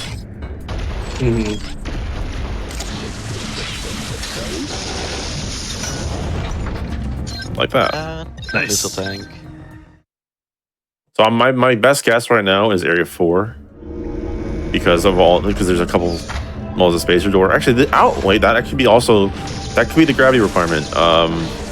There is a lava room you have to go through in area 4, which could bypass the supers requirement. Although is that a one way? It is. Are there any plasma requirements that are freshly opened up besides the one you just got in surface? Area 1, which is nothing. There is one in area 2. It's kind of out of the way, but you know what? Might as well. It's one check. It's actually the only check. Well, there's a super check I can't do right now here. But other than that, area 2 is cleared out, essentially. Something I also want to quickly mention that I'm like super happy about with this game is that screw attack in this game is not completely broken. Like I know some people are a bit disappointed that it doesn't like one hit kill your enemies. There it is, progression. But in Nice. other games, screw attack unlocks so much of the actual overworld because it's such an insanely powerful movement tool, and it most of the time just completely trivializes seats. Combat against regular enemies, at least. So Yeah, well, that once was you have it, you just are free to go everywhere. so that was beam burst. That was a pretty good check to go for. With beam burst in tow, now I can actually enter area 3, and area 3 is a lot. And especially since I've grappled, there's not much holding me back. Also, while I'm speaking of beam burst, if you click beam burst without having any extra beams, you can't use it because it requires wave to work. So, because it has wave properties. Yeah, it's a weird requirement the game has. Yeah. I think this year you did want to patch that out? No. Okay, then I didn't have any wasn't intention. bothered. The issue is that it has wave properties. It has the wave properties, yeah. So Yeah. also to find a way to actually enable it too, which I don't know. I don't know, it kind of reminds me, we just had a report from somebody playing the Dread Rando earlier today where they were getting a crash at the start with the Omega Cannon because for some reason the Omega Cannon in Dread requires missile capacity in order to work. There's just weird random requirements like that in these games sometimes that we just have to work around as the devs for the randos. Speaking of weird random things, something that I kind of want to bring into this randomizer, but it's probably like very minor and probably not worth it, is that like Red is based off of Samus Returns. Samus Returns is based off of Mercury and Mercury Steam's earlier game, which was Castlevania Lost of Shadows 2. And in there they had like hints on the loading screen. And you can still find some code and the hints for that in Samus Returns. You just never actually see any hints. Yeah, Dread brings them back. Red Yeah. brings them back. Yeah. Maybe there's a way. There isn't really much of a loading screens in Samus Returns anyway. It's got remarkably quick loads. Yeah, that's the one thing. But Yeah. Like they're present, but they're not really. It's not like Dread where you've got Yeah. a good minute or two. Yeah. Go to a loading that's screen probably why and they put them think back about your in. life choices. Yeah. okay, so it's worth noting. So here there's 2 DNA in this area, and there are 10 Metroids. So I haven't gotten any. Have I gotten a hint towards that? I don't think any hint here. Area 3 Metroids. I'm pretty sure no. No. Which means I'm gonna you have got, to. you got Area 5, Area 6, Area 5. So I'm going to manually find these Metroids, which is fine. I mean, I know where they are. Where I manually find them. Wow, that's manually find the DNA. Also, still no baby. That's kind of interesting. Yeah, I think I can see why Mazier picked this scene. Yeah. I know he mentioned that in his run he also apparently got all of the reserve tanks. I have one. Huh. So Not that they're really needed, but it's still nice to fill them up. We're talking about the baby a lot. For anyone who isn't aware, it's required to beat the game, and it also breaks all these weird crystal blocks that are all over the place. So it makes a lot of things way more navigable. I said a lot of it. Oh well.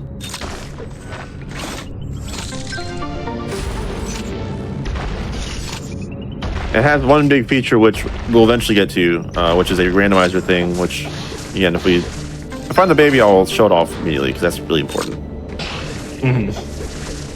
I actually don't know what you're talking about right now. Well, then you'll get to learn too. Yep. I think I know what it's talking about. Maybe he definitely knows, just doesn't know how I worded it. It doesn't realize how important it is to you. All right, so this is one of the first gammas that you encounter in the game that loves to flee if you do enough damage to it. So we have set the location of this gamma to always spawn in this room. That's another thing. Not only were the gammas able to flee, they also could spawn depending on what, like when you load your file, they can spawn in a different arena, which I think it's based on when you create the file. Like it's not like per load. I think it's like. So it's basically No, it was based on. Or actually, I don't know if it's. I don't know. Honestly, I don't know. I don't know how much research has been put into that. But it's. You can have different results. And reloading checkpoint puts them in the same spot. So it's like predetermined. Maybe when you enter the area, it's set. I don't know. But it's random, which is annoying. And actually does affect speedruns somewhat. I mean, you can actually. It's all at random where they spawn. So you could lose time theoretically. But in Randomizer, they always preset, and that's like I said before. This quality of life, but also logically modeling that is awkward because not all locations in where the gamma can flee to needs the same requirements. Yeah, it's a mess. So it's just better to try and force it handle. to be in one spot, and it's easier.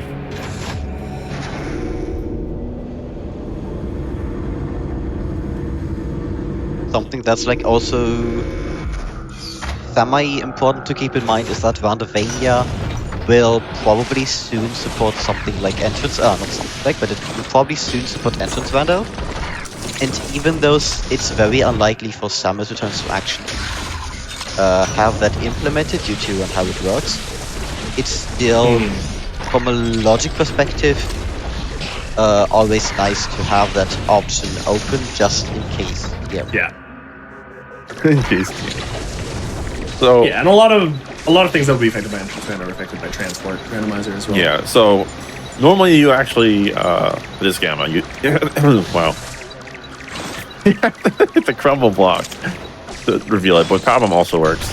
That is knowledge though. That is knowledge intermediate because it's a trigger thing. It's not really obvious. I think it's intermediate, right? Yeah. Or did I forget to change that one? I don't know. Either way, it's not a triggerless thing because you wouldn't know that that's the trigger. It's kind of some of these trigger things that work. It's just like you wouldn't really think about or why they actually work the way they do. Good. Game just works. Like for instance, there's a weird thing in area in the Metroid caverns where if you trigger a gamma fight, so set the checkpoint and then reload a checkpoint when you're in a certain position or whatever, or certain timing. I don't know exactly what it is. It will reload you to the spawn point of the checkpoint that's after the gamma, so you can actually skip a beam burst block. That is not modelogically because that's kind of dumb. And also, once the gamma's gone, you can't do it again. So it's hard to explain what I'm talking about, but it's a weird thing that exists. Nice power bomb. Also, I probably discovered that Callisto. No, I rarely go that way, to be honest. I could show it off. Yeah, Just why not? For anyone who isn't aware, I don't know the baby. Why am I doing we this? sometimes just have a fun name. And so there's one in area. There's just long shaft, where there is a little robot at the bottom of the shaft just digging around happily. I'm gonna, To just yeah, they'll show you why. to this way. You'll see in a sec. I'll go there for the content. For the fans. It's actually an Easter egg name, and we actually have 2 in the rando. Which the second one that's really obscure, honestly. It depends. To me, I didn't know that was a thing, personally. But I will show it. It's a little out of the way, but it's okay. Yeah, I'm sure nobody's sleep schedule is going to be affected by us taking a little bit of extra time. Nope, Thanks, not at all. VP. You're welcome. So here's the It's here's In the my 130. defense, This robot is It's just doing its thing. This is the dedicated Callisto Roost, and I'll let everyone else figure out what it is. Well, actually, can I? Just look carefully at what it says, how the words are starting. yeah. Left as an exercise for the player. nice. I see. Good. There you go. Dunk gets it. That's silly. It is. Guys. Can you tell Dunk that we are bored sometimes when naming these? Oh. You spent way too much time on that one. Yeah, we did. Yeah.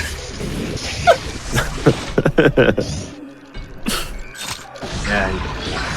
Anyway, back to the scheduled program. So I'm gonna just keep fighting alphas because I don't know. Yeah, I mean, one of them's going to have the DNA.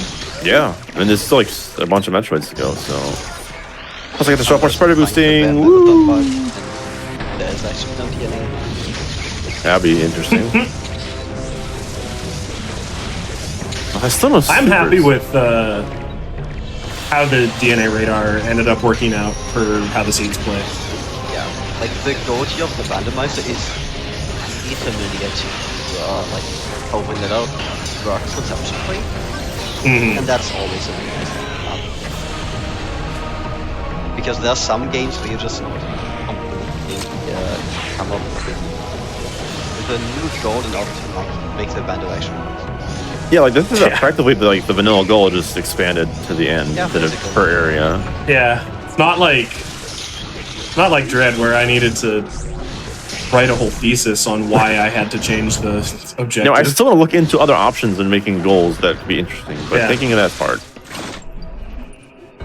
It's also like not only thinking of them hard, it's also coming up with another goal that is as enjoyable as like the goal that you currently have is even harder. Yeah. Also, this is just my experience in playing. As a beginner, I would actually recommend Metroids as for DNA. But I think in my experience, DNA in any location is a lot more fun, and also especially with the hints, it really works well. But it just adds a lot more variety of what you have to do. But it is harder. Have to remember a lot more root names, Yes. which usually shouldn't be a problem because with Randomania you always have access to the logic database. You can always just check which room is what, and do I actually have the required item to go. Yeah. But it is always harder to remember when they're, fan-made names. Yeah. Not like the Metroid Prime games, which have built-in room names displayed to the player. Or case study where you always have the pop-up when you enter it. Also worth noting that when that option was added to have DNA anywhere, there were no DNA hints at all. So good luck. It was bad. It was rough. That was not the recommended option. But now I'd say, hey, I recommend it because it's once you get more familiar with the game, I would say just give it a shot because It's definitely on the more advanced. Yes. Yeah. Oh, we got Something that's wait this one. that one I got. That was the interior. Yeah, that one. Something that's if you're a beginner and you might want to do that, if you want to start with skill attack, that's actually I find a really nice thing to do. Solely because it doesn't trivialize combat, but it does make it quite a bit easier. Or you can also just start with more E-tanks. Also, it's worth noting, based on saying like this game in Rando was a lot harder. Ooh, there's the DNA. There it is. This game in Rando was just kind of a little harder to get in, a little bit harder because of like the enemies and stuff in combat. I have both suits, so I have a 50% reduction. I think it's 50, right? Yeah. But you notice I only have one E-tank still. At this point in the game, you should have like 4. And I have 1.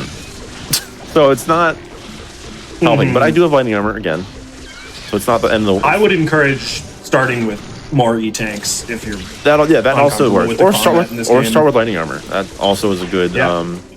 I swear. I'm just going to find super tanks. No supers. Oh yeah, Beam Burst opens up charge doors. I forgot to mention. That one we kept because... Yeah, it can be separated out, and honestly, with door lock, might be worth it. But... just having just for that mode, have a split because custom doors could be a thing. Well, we'll be. Oh, there we go. Oh, there's the... Speaking of Aeon, this is the Aeon reserve tank. Same thing. Aeon tank, flashy. Yeah, honestly, I was gonna make new models for those, but like, You can actually showcase that one big because you already have so few ammo. Just shoot beam burst. oh yeah. So shoot the beam burst, and it activates, Automatically. and it restores It's like- 500, I think. Ball. Okay. It's basically like the reserve tanks in Super Metroid, just for missiles, tank, and Aeon. Also worth noting that missiles refills both missiles and supers, but only refills one type per use. So if you run out of missiles, if you're using missiles and you run out, it'll refill the missiles, which is default 30. If you are using supers and you run out, it refills those and refills 10. So while it refills both types, it only refills one at a time. Because there is no super missile reserve. And also there's no power bomb reserve. That does not exist. Unfortunately. Also, it says EA on the touchscreen now, so this stream is sponsored by EA, I guess. Oh, that was fun. That's fine. Speaking of items, what items do you actually need at this point? I think it's like only the missile launcher now? Supers Yeah, we're and looking for... Well, baby. Baby and Oh, Phase yeah, Drift. Baby. Phase Drift I need to get logically into Area 5. I can get in, but Oh, right. Okay. there are ways around it. So Yeah, basically, Trickless is interesting missile searching. because Area 3 and Area 5 are locked by Aeon abilities. 3 is Beam Burst. Area 5 needs Lightning Armor and Phase Drift on Trickless, so it's kind of locked by a bunch. Nothing's locked by Scan Pulse, unfortunately, but that's just how it goes. That's how it be. That's just it. Your quality of life is locked by Scan Pulse. Oh, so this is the Metroid I was talking about, where if you reload the checkpoint after starting and you're in a certain spot or timing, whatever, it'll set you to the checkpoint that's over here, past this block. I don't know why. It just works. I remember that guy.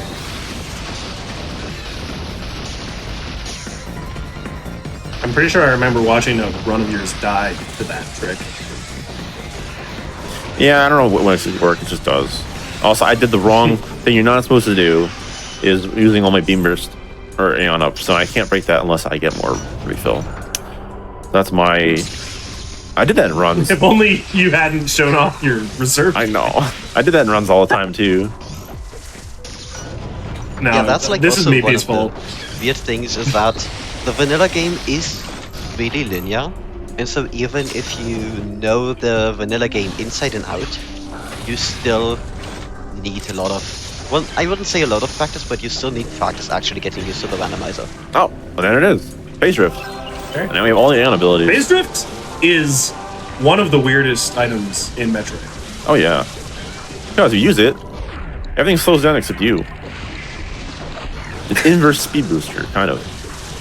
Yeah, And then there's really nothing quite like it. Dread kind of took it and changed it to be Flash Shift, but that's kind of different. But Flash Shift is more, I feel like, Flash Shift more is cool. completely different Yeah. Yeah. in basically every way. Yeah. It's way more movement slow. But their names are similar. yes, They're also both Aeon abilities. Yeah. also I guess if it weren't obvious, there's a lot of things that were shared between the two games that were just changed. Metroids became Emmy, Blob Throwers became those Enkies, stuff like that. Yeah. Scan Pulse became Pulse Radar. pull straight up at worst. Wait, Well, because the map. in red? What? Huh? I thought it was the same. Huh? I thought No, it doesn't reveal the map. That's pretty much it. Oh, I see. I thought it was But- the same scanfos in both games. Nope. It's also like free in Dread in a way that it isn't in Samus Returns. Yeah, Samus Returns is like it's your second item. Well, second major. But in Dread, it's like it can be either early, like at a certain point, or it's Yeah. like you never get it. Yeah, and like Aeon in Dread doesn't cost a limited resource in the same way because it regenerates rather than being a drop. So it's fundamentally balanced. Yeah, because the Aeon also just the abilities themselves wouldn't work well with that. This game, like, it makes sense that they're restricted because it's like a physical power up to your beam or slowing You can down. also Like, combine them here, so like you can. oh yeah, I could do this. activated. I could do this. Oops. And Like machine gun fire while you're also invincible and slowing down time. also, here's a tip which is in and vanilla. scanning the map. Here's a tip which is in vanilla. Say you're like me. You have 2 abilities selected. You're like, oh, I don't want to have to go manually turn them all off. If you hold A, they all deactivate. Wait, that's the thing? Yes. Yo. Good to know. Let's see. Should I? I'll do this for fun. It's so pointless, but I'm gonna awaken dig or not. Poof, you're gone. Cutscene's no more. Yeah.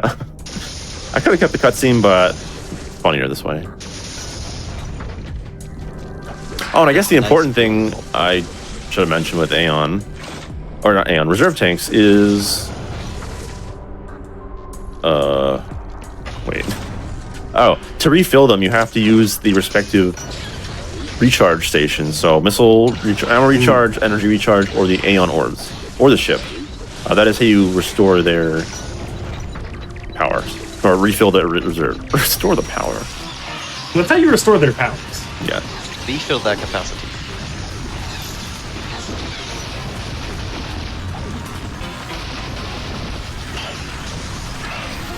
Hey, a second E-tank. Only an hour and a half in. Nice. Yeah, this game can sometimes be pretty punishing. Yes. But I love it. So that's area 3, honestly. There's like one thing, but again, it's super locked. And by the time I get supers, I don't think I'll need to come back. Unless I buy some Yeah, random so I chance. guess probably just go and take advantage of the phase drift. Speaking of supers, of course, I keep getting tanks. By the time I get supers, I'll have like 50. Not 50, but still. There's 35 supers you can hold at one time in this game. So by the time I get supers, I'll have all of them. Even though I skipped a bunch.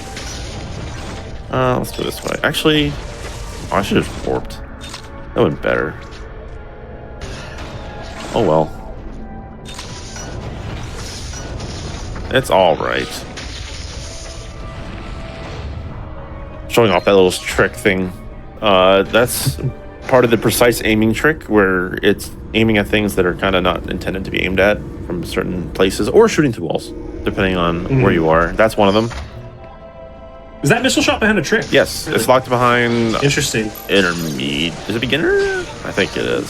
I think it's big enough. It's not too terribly difficult. It's just There are quite a few spots in this game. You can just barely break blocks just by shooting more or less precisely. Some are relatively lenient, some are... yeah. There's one in area 3 that it requires you to do that same kind of thing, but it's way off screen, so you can't even see it. So that's just that's a higher level, higher trick level. That's funny, because in Dread, there are a handful of precise shots like that I don't think we put behind a trick of any kind. Wonder if that's worthwhile. I'm gonna actually ignore area 4. I know there's stuff here, but like area 5 is pretty enticing because it's an entire area that's open that I haven't been to. It just opened up. Yeah. So it's more likely to have stuff. Randovania's generator, it prefers placing items in locations that are recently opened. Yeah. So it's generally wise to sort of follow the thread that the seed gives you. You know, we found phase drift, we want to take advantage of that. And this game has like a unique issue, not like an issue, but like there are locks in this game, and there's definitely things that are required to progress. But there's certain items once you get enough things, like Spider Ball is like opens up a lot of things. And bombs. But it's less it's not like crazy you can do everything, because it's still like, as you can tell, I'm still locked out of doing a lot of things despite having items. It was worse on the earlier stages doing beta testing, but we did change a few settings to make that less of an issue. If you're familiar with like the Zero Mission Randomizer, where I think Kirby Master... Oh my gosh, this is actually required. This check is never required, and it has the baby. Oh, let's go! Oh my gosh, yes. Finally. It was all the way here? That's far. Yeah, just chilling, taking a bath. So for those unfamiliar, or if you are familiar, you get the baby after being the queen. This happens during a cutscene. The baby sees you and follows you around. We have made it into an actual item. Well, it's already an item, but now it's a physical item you can pick up. So. Extremely important item. Yes. Kind of important. Yes, Like, slightly important. Required. So here's my pet that is now following me around the seat. Oh, listen to its little noises. It's so cute. There's like, normally you get to see it at the end, and then if you like 100%, then you could like, you do cleanup with it. But here we actually get to, oh yeah, you can bomb these, by the way, and they go up. But now it's like, it follows you, especially if you get it early. It's just like you have a companion the whole time. It does noises. Cute noises. It's so cute. I love the baby. Like, some people don't like the whole thing where you like get the baby, then you have to go around the world and get some of the shacks. But like, honestly, you have a companion, so bonding mode. And like, extremely important logically, opens up so many checks and is required to beat the game. Yeah, so there's also, nothing not to love. You could also argue that doing that does make the player have more of an emotional bond with the baby, which is lore relevant. I kind of dig it, because if you think about it, originally it's like you get the baby, you go to the ship, and that's the last time you ever get to actually have the baby. But here it's like you actually get to use it. Like, it's relevant. It helps you out. It's like, hey, look at me. I think there's a lot to love about how the original does it too. Yeah. With it being such a peaceful moment with, I love the baby's theme on Game Boy. It's so beautiful and haunting. Nice. But there's a lot to love about how this game did it as well. Yeah. Also, you don't see the baby. It also makes you develop an emotional connection to the seed in the rando. You really don't see the baby blocks either in the original that much. It's just like the very end, or like the left landing site, and like in the landing site. But here you actually see them throughout. Like, from a casual perspective, you do encounter a bunch of them, but you just mark them off as okay. I will just go back here. No, I mean like the original. Like you don't. Oh, yeah, like in M2, you don't see them at all until the end, like the very end. Here, so you get hinted at it a bunch. It's like, what is that? Yeah, kind of cool. Unless you have already played the original. I was gonna say this may be one of the cutest things I've ever seen in a Randomizer. This is the baby floating behind you. It's so good. And now here's the kicker: you can start with the baby. Yes. Oh. You don't even have to search for your pet. Yeah, well, the item pool is completely configurable, so if you want to include the baby as one of your starting items, there's nothing that can stop Also, wow, I can actually go this way. That's crazy. I normally never have paused by this point. I can actually do the intended vanilla path. That's wild. Actually, you know what? While I'm here, I probably should show off some other clips, because I did show off the melee clip. Could show off the phase drift clip. I could. I don't have That's a fun one. We'll get to that. Some point. Yeah, at this point I'm looking for supers. Because if I get all the DNA here, that only leaves me with 37. I think, was there one more in area? That's two more. Was there area 1 to that? Wait, did I get everything else? I think I did. Oh. What's the status on the DNA hints, Meepy? I was just checking. You did the lobby Alpha Plus here in Tower, right? Yeah. So you have one DNA and A6 data. Oh yeah. So okay, so I need supers. That was the what I was wondering. Another one that was hinted here in Area 5, Exterior Gamma Arena. The rest are not hinted here. You know what? I'll get it, because just why not? Why not? You're gonna collect every super tank before supers. I think I skipped 2, but other than that, I've gotten like everyone. It's because still ridiculous to me that you only have 2 E-tanks right now. yeah, Yeah, and like, it's worse than you think because a lot of the enemies here are gonna do it. Like that enemy. Look, that was the whole thing. That was a whole. And this is with gravity. With gravity suit. Yeah, without Gravity suit halves I can't the do that. damage. I can't do that. Never mind. That would have done full 2 E-tanks if you had no suits. Also, there's another variant of these glow bugs. They're reddish, and they taunt you. Without a suit, they do 98. So it's like maybe with 1 HP. Let's go. That's so funny, actually. Yeah. Alright, let's see if I can find an E-tank here. That'd be nice. Let's see if I can find something. Nope. I have way too many missiles. That's more than enough to finish, by far. Of course. Yep. Just keep laying on me. More supers for everyone to share. I'll take this in case I don't find supers here. I feel like I have to at this point. Unless I missed something obvious, but... You know, we've been talking about randomizer projects throughout the entire seed. I want y'all to let me know what else y'all are working on. It can involve this game. It can involve things on your individual streams. Feel free to let folks know what you're up to. I just, again, plugged everyone's name again, so feel free to talk about yourselves. I found supers. Before we do that... I found supers. Oh! 15. Yeah. Nice. So yeah, I mean, we're all Randomania contributors. Most of us like the core. Here's the first joke Nice. hint. If you don't have any hints on the seal, it gives you a joke, and it's fitting with how we've been our commentary. Rumor has it the walls are only a suggestion. There you go. There you have it. See, the game says so right there, guys. And just as a memory, all of your DNA will always be hinted at the DNA seals. So you will not ever have to like completely guess where DNA is. It will always be completely hinted. Yeah. But yeah, so Randomania, I mean, there are so many ongoing projects with it. It supports how many games in stable now? Are we at 6? Yeah. You're like, We have AM12, we have Case Study, we have Prime 1, Prime 2, Red, Samus Returns. Yeah. And then something I probably missed.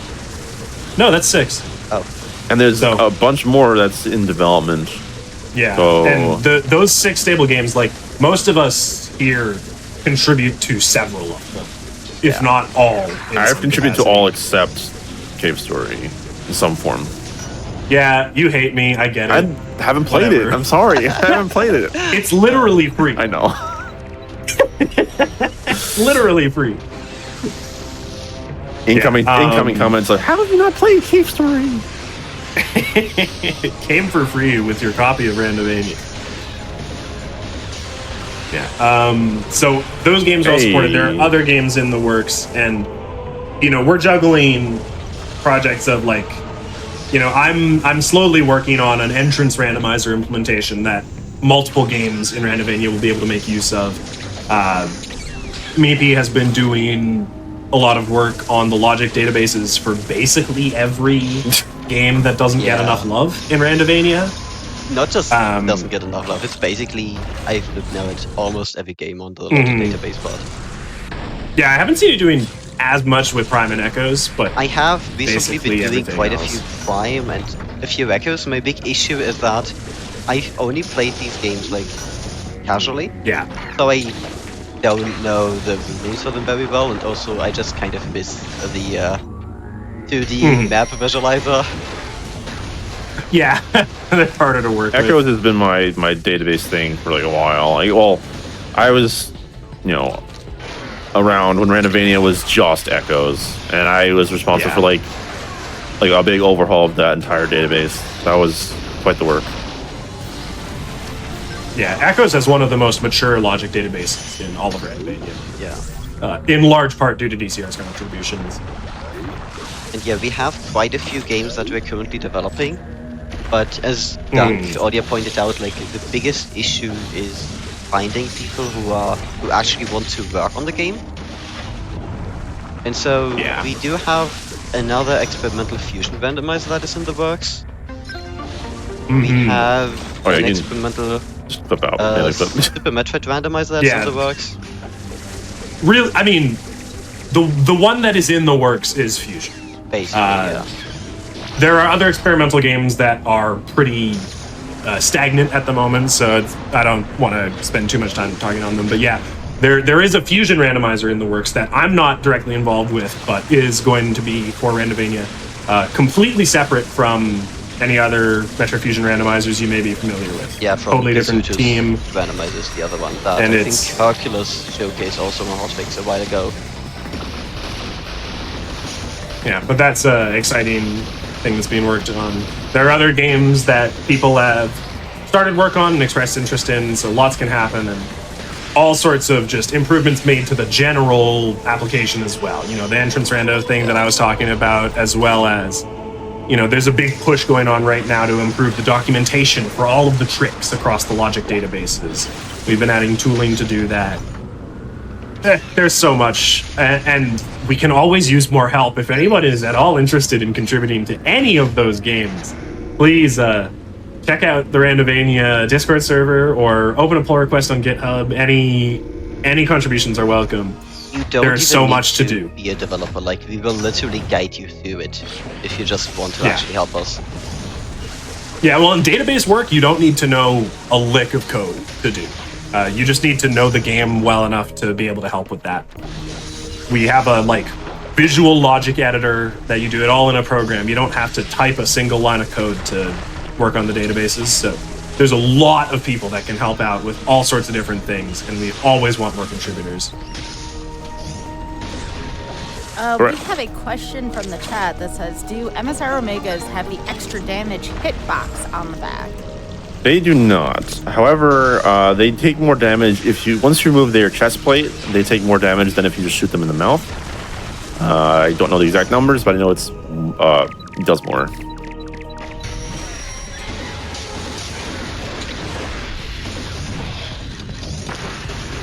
For what it's worth, I don't think that actually any games besides AU2 actually have back those weaknesses on the Omegas. Because even the original M2 only let you shoot them from the front. Whoops. Omegas are a little bit of a Mess. less interesting boss in M2. Yeah, I really like the Omega fight in this game. Even the Zetas are cool because you implement the grapple Samus? mechanic.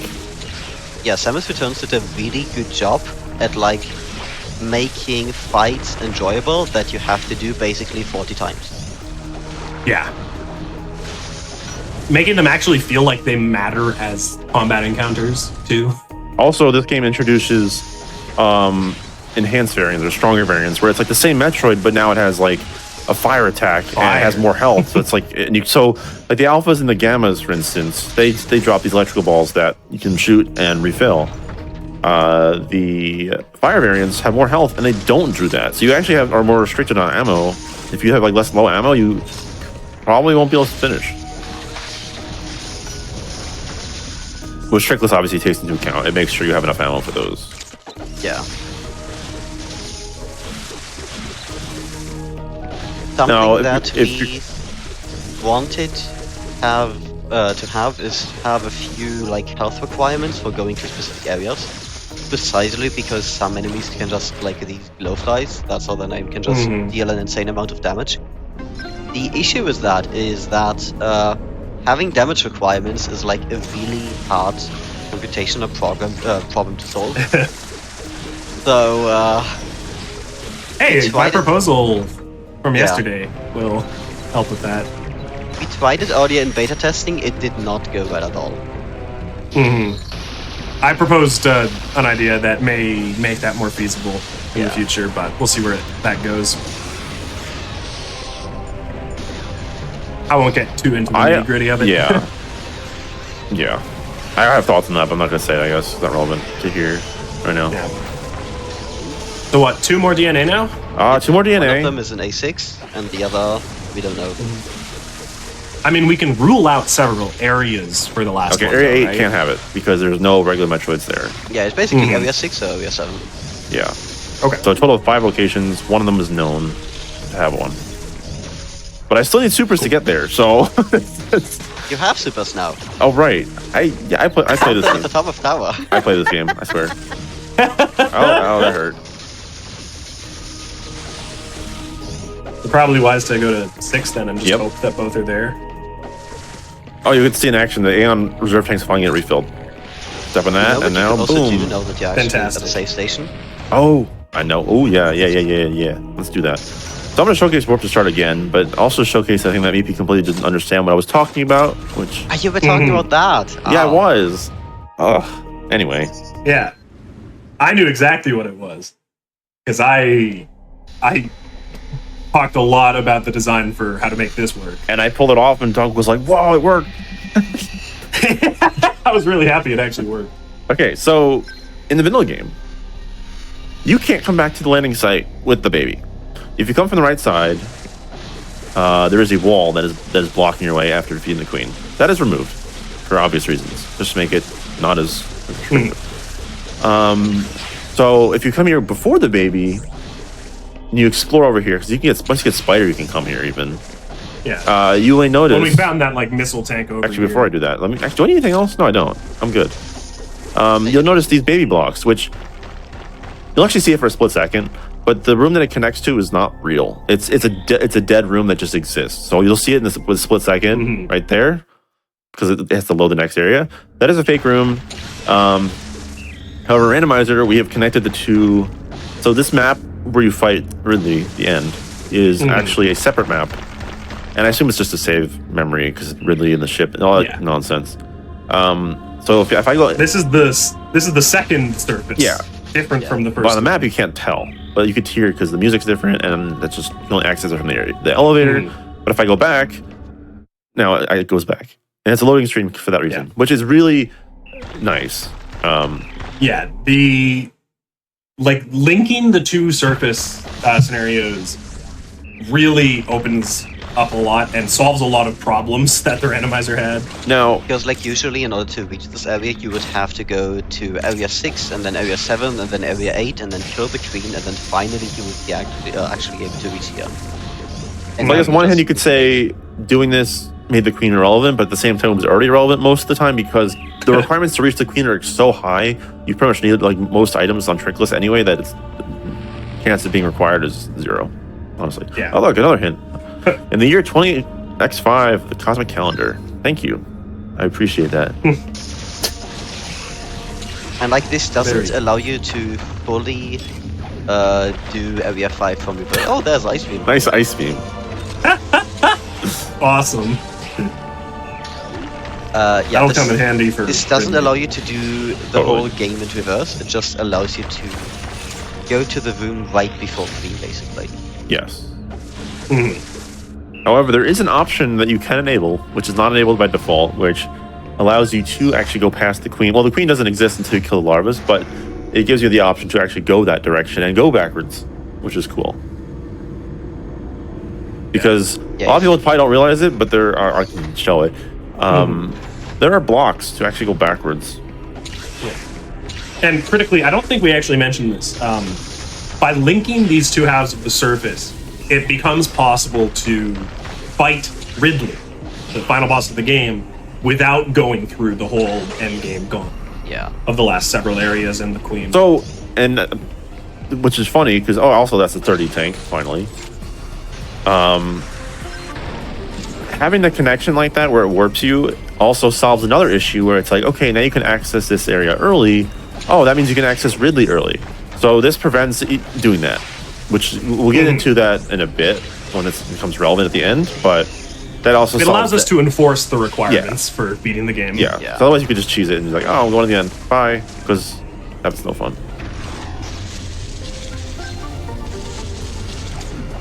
Actually, I can't show the entire thing because I don't actually have the option on, but I can at least show what it looks like. I love the baby theme. Yeah, it's so good. For anyone in chat who loves the baby, this is the baby's theme song. Samus Returns is surprisingly good because this may come as a surprise, but a restricted game... That's a true sentence.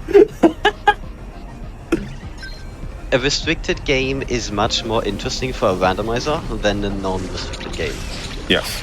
That's what I wanted to mention earlier with Zero Mission, because the game was designed around being completable with very low item requirements.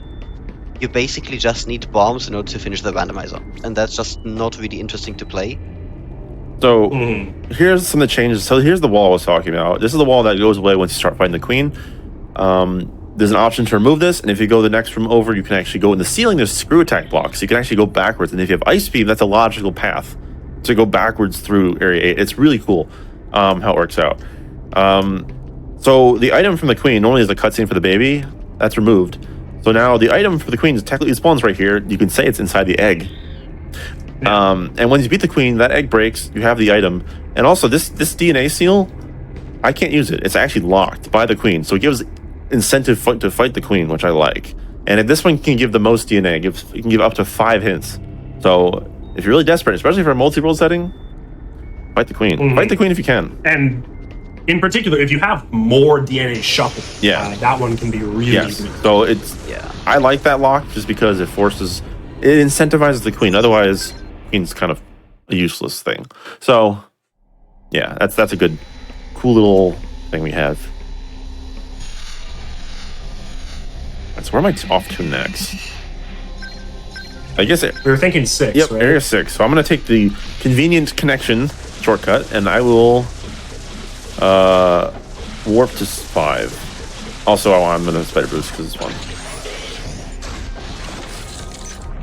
Ooh, off of the frozen enemy. That was terrible. Whoops. Would have been very this good one if you though. got it. That's so swag.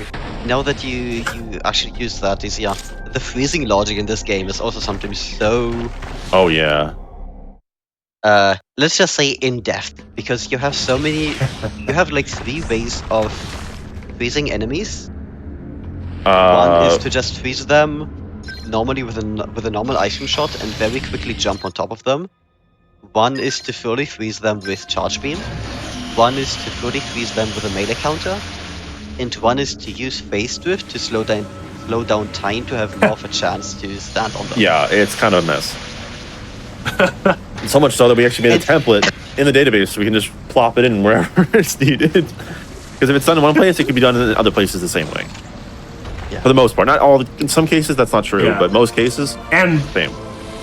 And to be clear, many of these are expected by the vanilla game. Yeah. These like frozen enemy boosts, it just wants you to do that. I think this game makes heavier use of ice beam than I don't think it makes any that much other use of it. Like there are more instances than in other games, but the fact that you get spider balls so early and then also space jump and grapple mostly invalidates the other ice usage. Yeah, but I think it is still more than any other definitely. game. The other competitor would be Fusion, that teaches you ice to use. Right, yeah. One thing also I really quickly want to mention here, the whole reason why DCI needed super missiles in the first place was because of that one grapple block in there that you need to destroy from the other side. If you really want to make this game more open, you have the ability to remove grapple blocks in a few locations to just have more fun, basically. It's akin to the, I guess, the options in Dread, to like remove the grapple blocks or wave doors at the end. A little bit comparable. Actually, the grapple block one is comparable. That's Area 3 actually has that exact thing as the grapple block in Anubia. But the wave doors is kind of close for the other one, except this is more important, I think. Well, yeah. Grapple's used a lot in this game. There's also another place where it pops up later, where in order to go to Area 7, you now need to go through Diggernaut and actually defeat Diggernaut in order to destroy the grapple blocks. And you also have the option to just remove the grapple blocks in order to avoid Diggernaut. So we actually only have 1 DNA here, which means Area 7 has the last. Unless I just missed one earlier and didn't remember. You know, I see somebody in chat asking where to go to help out with database things. So if you visit randovania.org, which is our website for the randomizer, it also features a link to our Discord server. If you join that Discord server and give yourself the dev chat role, you'll be able to talk in the dev chats and we can help you out with helping us out.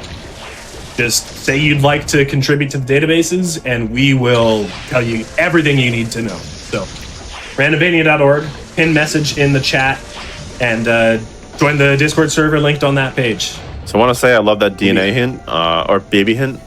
Yeah. Yeah. I swear that location is like rarely a choice, and the fact that I actually picked it, and it's the baby of all things, that's amazing. I love that.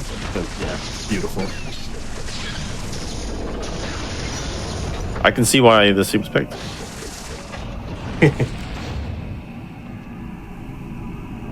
Thank you. Another nice token. I mean, I can't. All right, so at this point, it has to be 7 for the last one. Then, yeah. So something I didn't actually go to Area 4 and do. I didn't get the DNA hint because I didn't have supers at the time. But Area 6 also has 2 seals, but also Area 6, we decided to add 2 hints, DNA seals. Hello, friend. Bye, friend. Yeah, there's actually 2 seals. Yeah, I know. If it was, well, actually, I'm gonna fight Omega anyway, so it's fine. It's not this one. There are 2 seals. One, that one, and then there's one closer to Diggernaut that has also DNA hints.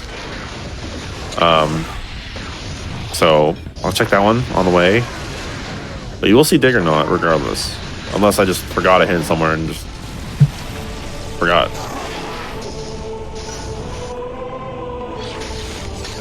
Also, fun fact, you can just roll under the Omegas. So, let me just do that real quick. Hey, buddy. Oh, well, that kind of hurt. Well, you're not supposed to attack me. That's not fair. You did not roll under. But you can. Trust me. We can, just not you. Yeah, I'm banned from that. You can also, so fun fact with Omegas, if you're really hurting and want to have a lot of fun, you can fight those things with just ice and like no morph, no nothing, just ice and win. That's what, expert combat? I think it's not fun. It's rough. Yeah, it doesn't seem like it'd be bad enough for hyper mode, but it can't be any easier than expert. It actually requires 2 splits. Like I think it's like advanced combat with like expert, like Metroids without missiles, because that's another trick. Which so it's like a combination trick because it's hard. Makes sense. Yeah. I was actually doing a seed yesterday on my like high logic settings, and I didn't know what to do because I forgot my preset had enabled. I forgot I removed the grapple blocks, and so I was fighting that Omega in Area 7 with just ice, and the item it gave me was nothing. Oh no! I was like, well, that was amazing. Have you? Speaking of, nice. Have you implemented? Oh, it looks like the Metroid ate this hint. Thanks. Have you implemented minimal logic for this game yet? I haven't given it much play. Main thing is, I mean, you have to start with morph. Otherwise, if you like ship start, like, because you're not guaranteed to have morph there, so you got to start with morph at least. And odds are you probably need to start with some way to click, right? Yeah, I mean, you could start with spider, or you could start with space jump even. I also, if you're doing minimal logic, I would turn off progressive jump just because. I mean, you can leave the beams if you want, and suits. Especially the suits are fine, but like, definitely turn off progressive jump because high jump is really useless in mid logic. But it's good to know that this game is broken enough that minimal logic is viable. Oh yeah, and it doesn't need anything special, so.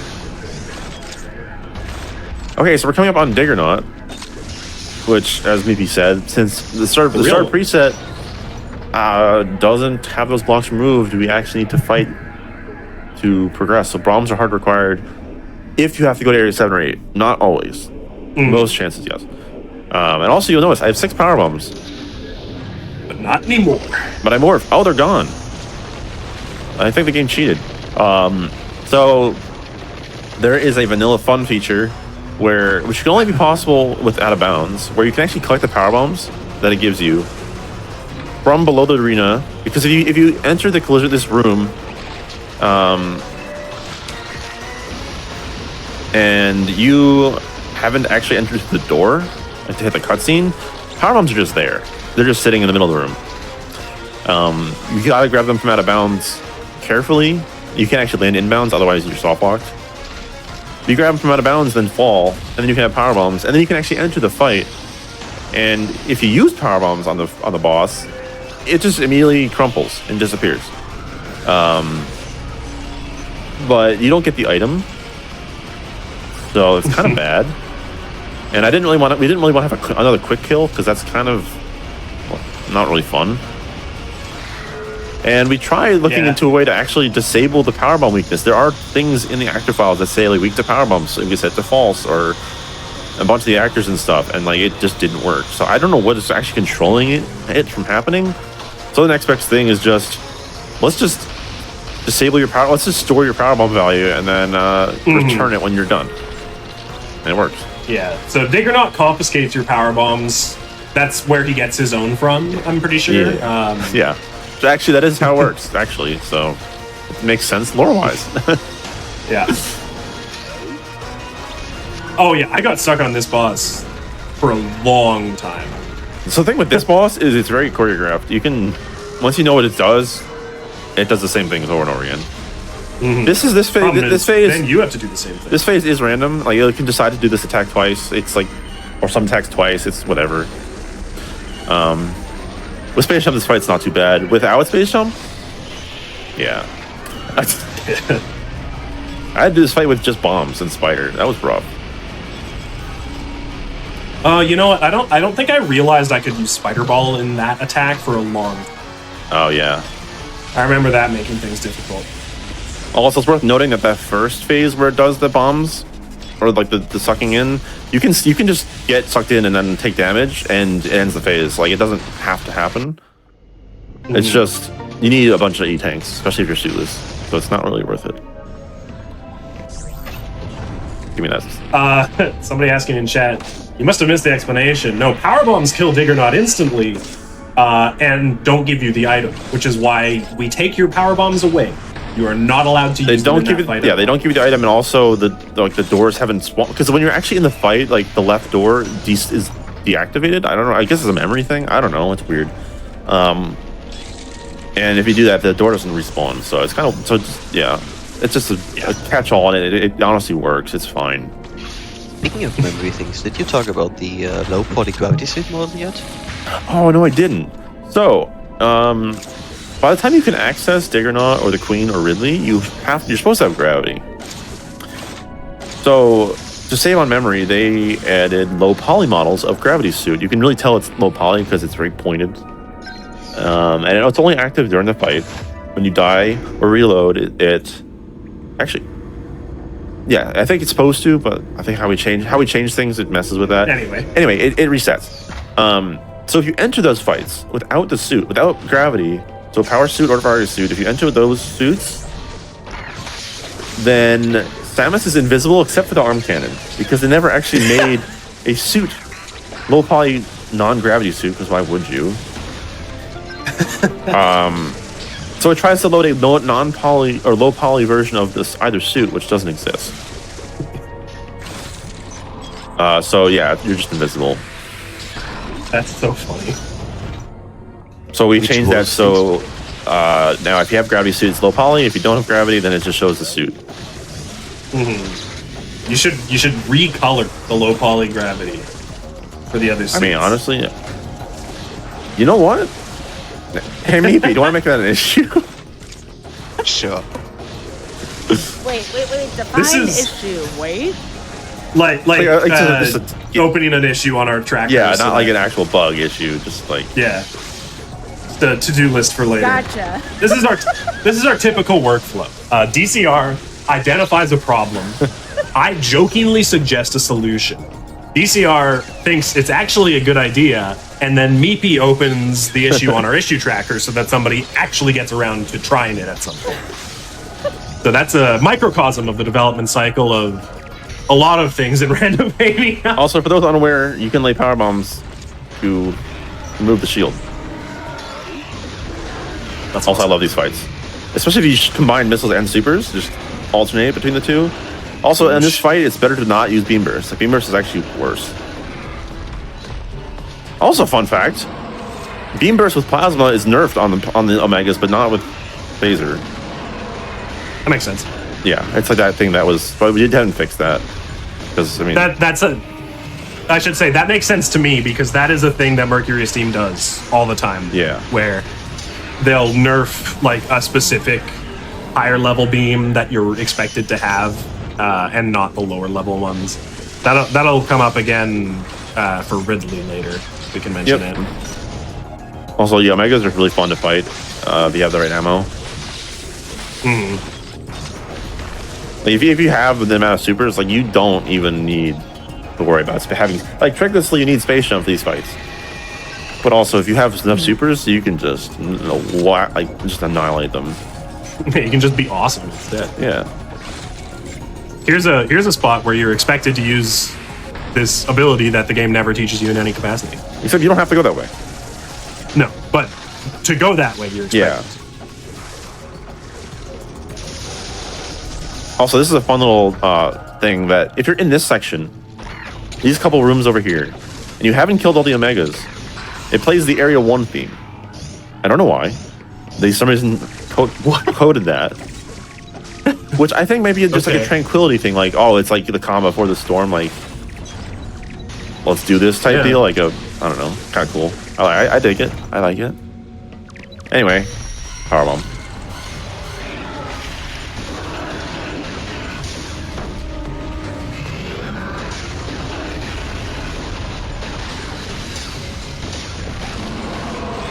I love this fight. Well, maybe dead before I even start. Honestly,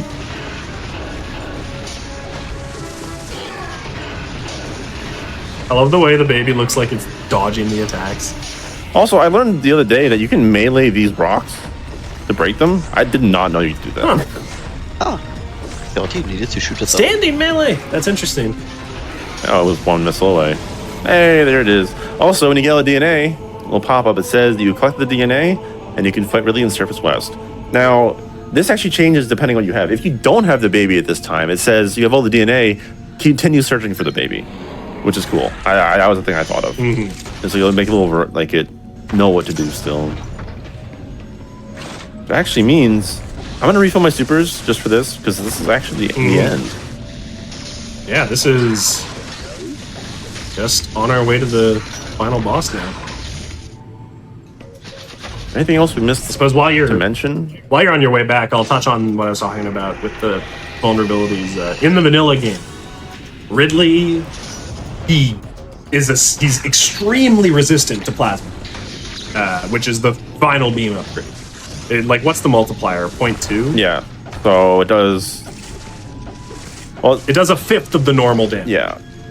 But the other beams don't have that multiplier applied normally, and so in the vanilla game, if you get there without plasma beam somehow, you can absolutely shred his health. For the randomizer, we have normalized the damage values so that you don't get punished for picking up the best beam. Yeah. Because that's not good gameplay for a rando. You don't want to have to go, oh, I don't want to pick up this combat upgrade. It's going to make combat harder. Also, I guess I forgot to show off the grapple aiming. You can see it's a different color. It's normally blue. So now, remember before how I went through back and forth flawlessly. It did a loading screen. But now, once you have all the DNA, if you try to go back, you now actually load up into the Ridley landing site. So technically you can't go back, but that's fine. Also, I guess I'll show off the grapple lock. So like this is the regular color, and I've customized it to be like a purplish, pale purple. Oh, I like the purple.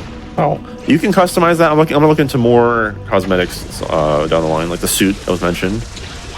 And yeah, now we're just gonna obliterate Ridley, I guess.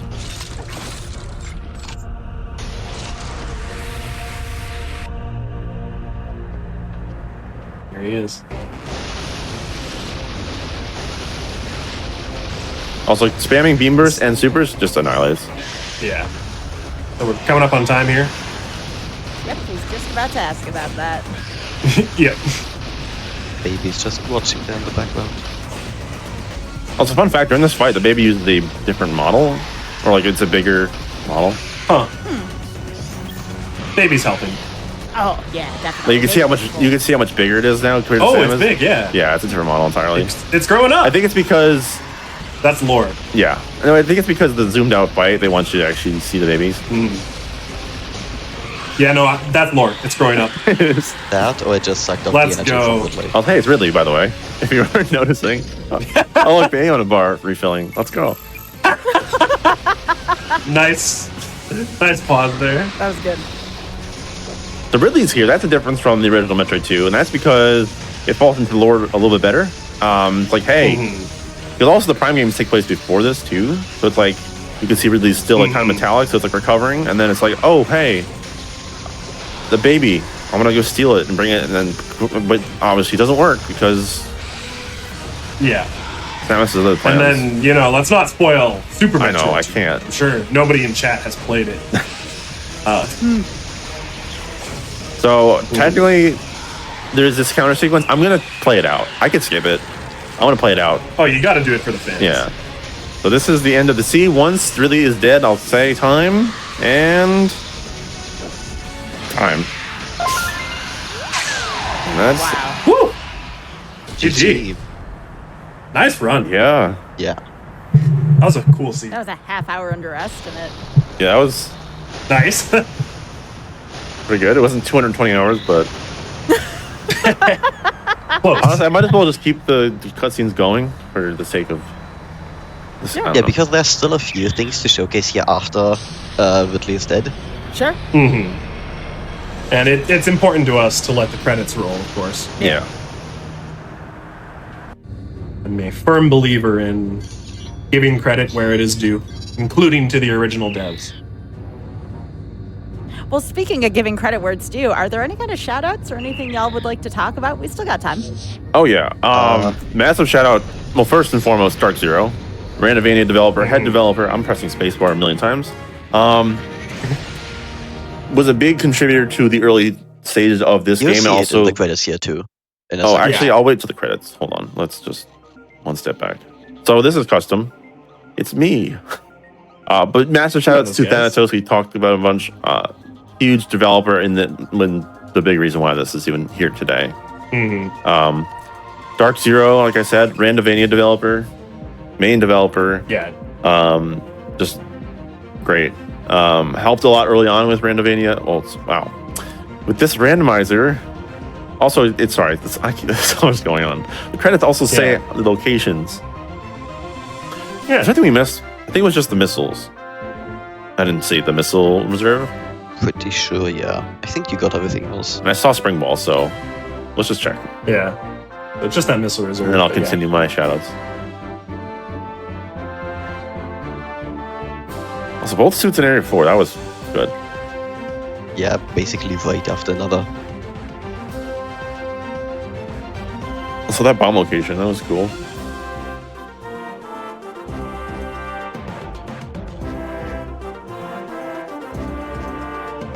Twisty Tunnel, let's go. That was the second? Why is this the second? Oh, I guess it's alphabetical. Okay, almost there. All right, where? Literally the last one. Okay, so that was the Gamma on the exterior. I just didn't bother going there. That's fine. Okay. So where was I? So, yeah, Dark Zero. I'm still stuck on Dark Zero. Yeah. Helped a lot with the early Samus Returns rando patcher, even, well, not even the patcher really, just the back end, like getting the data together. Also worked on the Dread patcher and like a lot of the other patchers. Big help in Mercury Engine data structures, which is where all the formats and the data and like how we actually parse everything for Dread in this game. But me and him worked together in the early stages of getting level data parsed, and he also created the initial database like with like a script that actually extracted all the important data. So big shout outs to like that, getting that all started. So Thanatos was a big dev. Meepy, obviously logic database and other Randomizer related things. Duncan, you're great. Thank you. That's a good summary of my role. I think You've done a lot. Honestly, I can't forget early people. Maricat was helpful in the beginning for figuring out how to remove the purple liquid. That was the first thing that went. That was cool. Also helped a little bit with logic here and there and figuring out some very Haxaplax funny tricks. did some beta testing and also logic changes. I can't forget Major for doing a ton of beta testing, like tons and tons and tons of beta testing. Oh yeah. But also generating the seed here and vetting it for And us. for the seed, yeah. But a lot of beta testing from him. And there's a bunch of other people that have contributed indirectly. And massive shoutouts to everyone scrolling by from Mercury's team who made this game in the first place. So, pretty happy. Is there anything else you'd like to talk about regarding the randomizer or anything while we have a couple minutes? Really, other just than the fact that we have play it. more planned, so stay tuned for that. Yeah. I definitely would recommend joining the Randomania server for that. And go play it. It came out keep it on those today. dev channels. There's some good things on the line. Yeah, and if you want to help like backtest those new features that we have planned, definitely join the Randomania server to help us out there. Yeah. Like again, we have Dollar random planned, we have elevator random planned, we have multi-world planned. There's a lot of really nice things. Oh yeah. I did want to thank you all for being on, by the way. There's been so much work. And like you said, in order to make a randomizer, you have to really be in love with the game, right? So thank you so much for all of your wonderful work and passion on this. And I'm sure the rando community is absolutely going to fall in love with this. Again, for those of you just joining in, this was not the beta necessarily, but like the official release of this was now about 6 hours ago or so. And again, that is a RNG first on the show. So thank you. that was an honor. That was an absolute honor to have on. Inaugural seed, really. Yeah. Oh yeah, this is the first stable seed, so or probably the first on it. So go play this rando. It came out today. You're as ready for it as anybody else. Oh yeah. Again, it works on both original hardware and on an emulator. Yeah. So you don't need 900 hours like I have to play. I fumbled a bunch too, so you can fumble with me. Yeah. Well, and hey, I mean, I've been here commentating just fine, and I haven't even played a seed yet. So I'm going to have to do that in the next day or two. That'll be fun. So, again, I do want to thank DCR, Dunk, and Meepy for being on. Meepy, please make sure you go get sleep. I know you're in a much later time zone than right now, and you got to go to work. So maybe being below west of it was a good thing here. So thanks to DCR for totally gaming out of your mind here during this seed. Thanks. Yeah, I tried my best. It's pretty cool. This game is pretty cool. Rando's pretty cool. Go play it. Yep. So again, all of their links are provided. That is twitch.tv/DYCERON, twitch.tv/MIEPEE, and then twitch.tv/DUNCHATHAN_salt for folks who are watching on YouTube. Now, as a reminder, this is not the end of our GDQ broadcast for tonight. A few more notes here before we will send you all on over to the next show.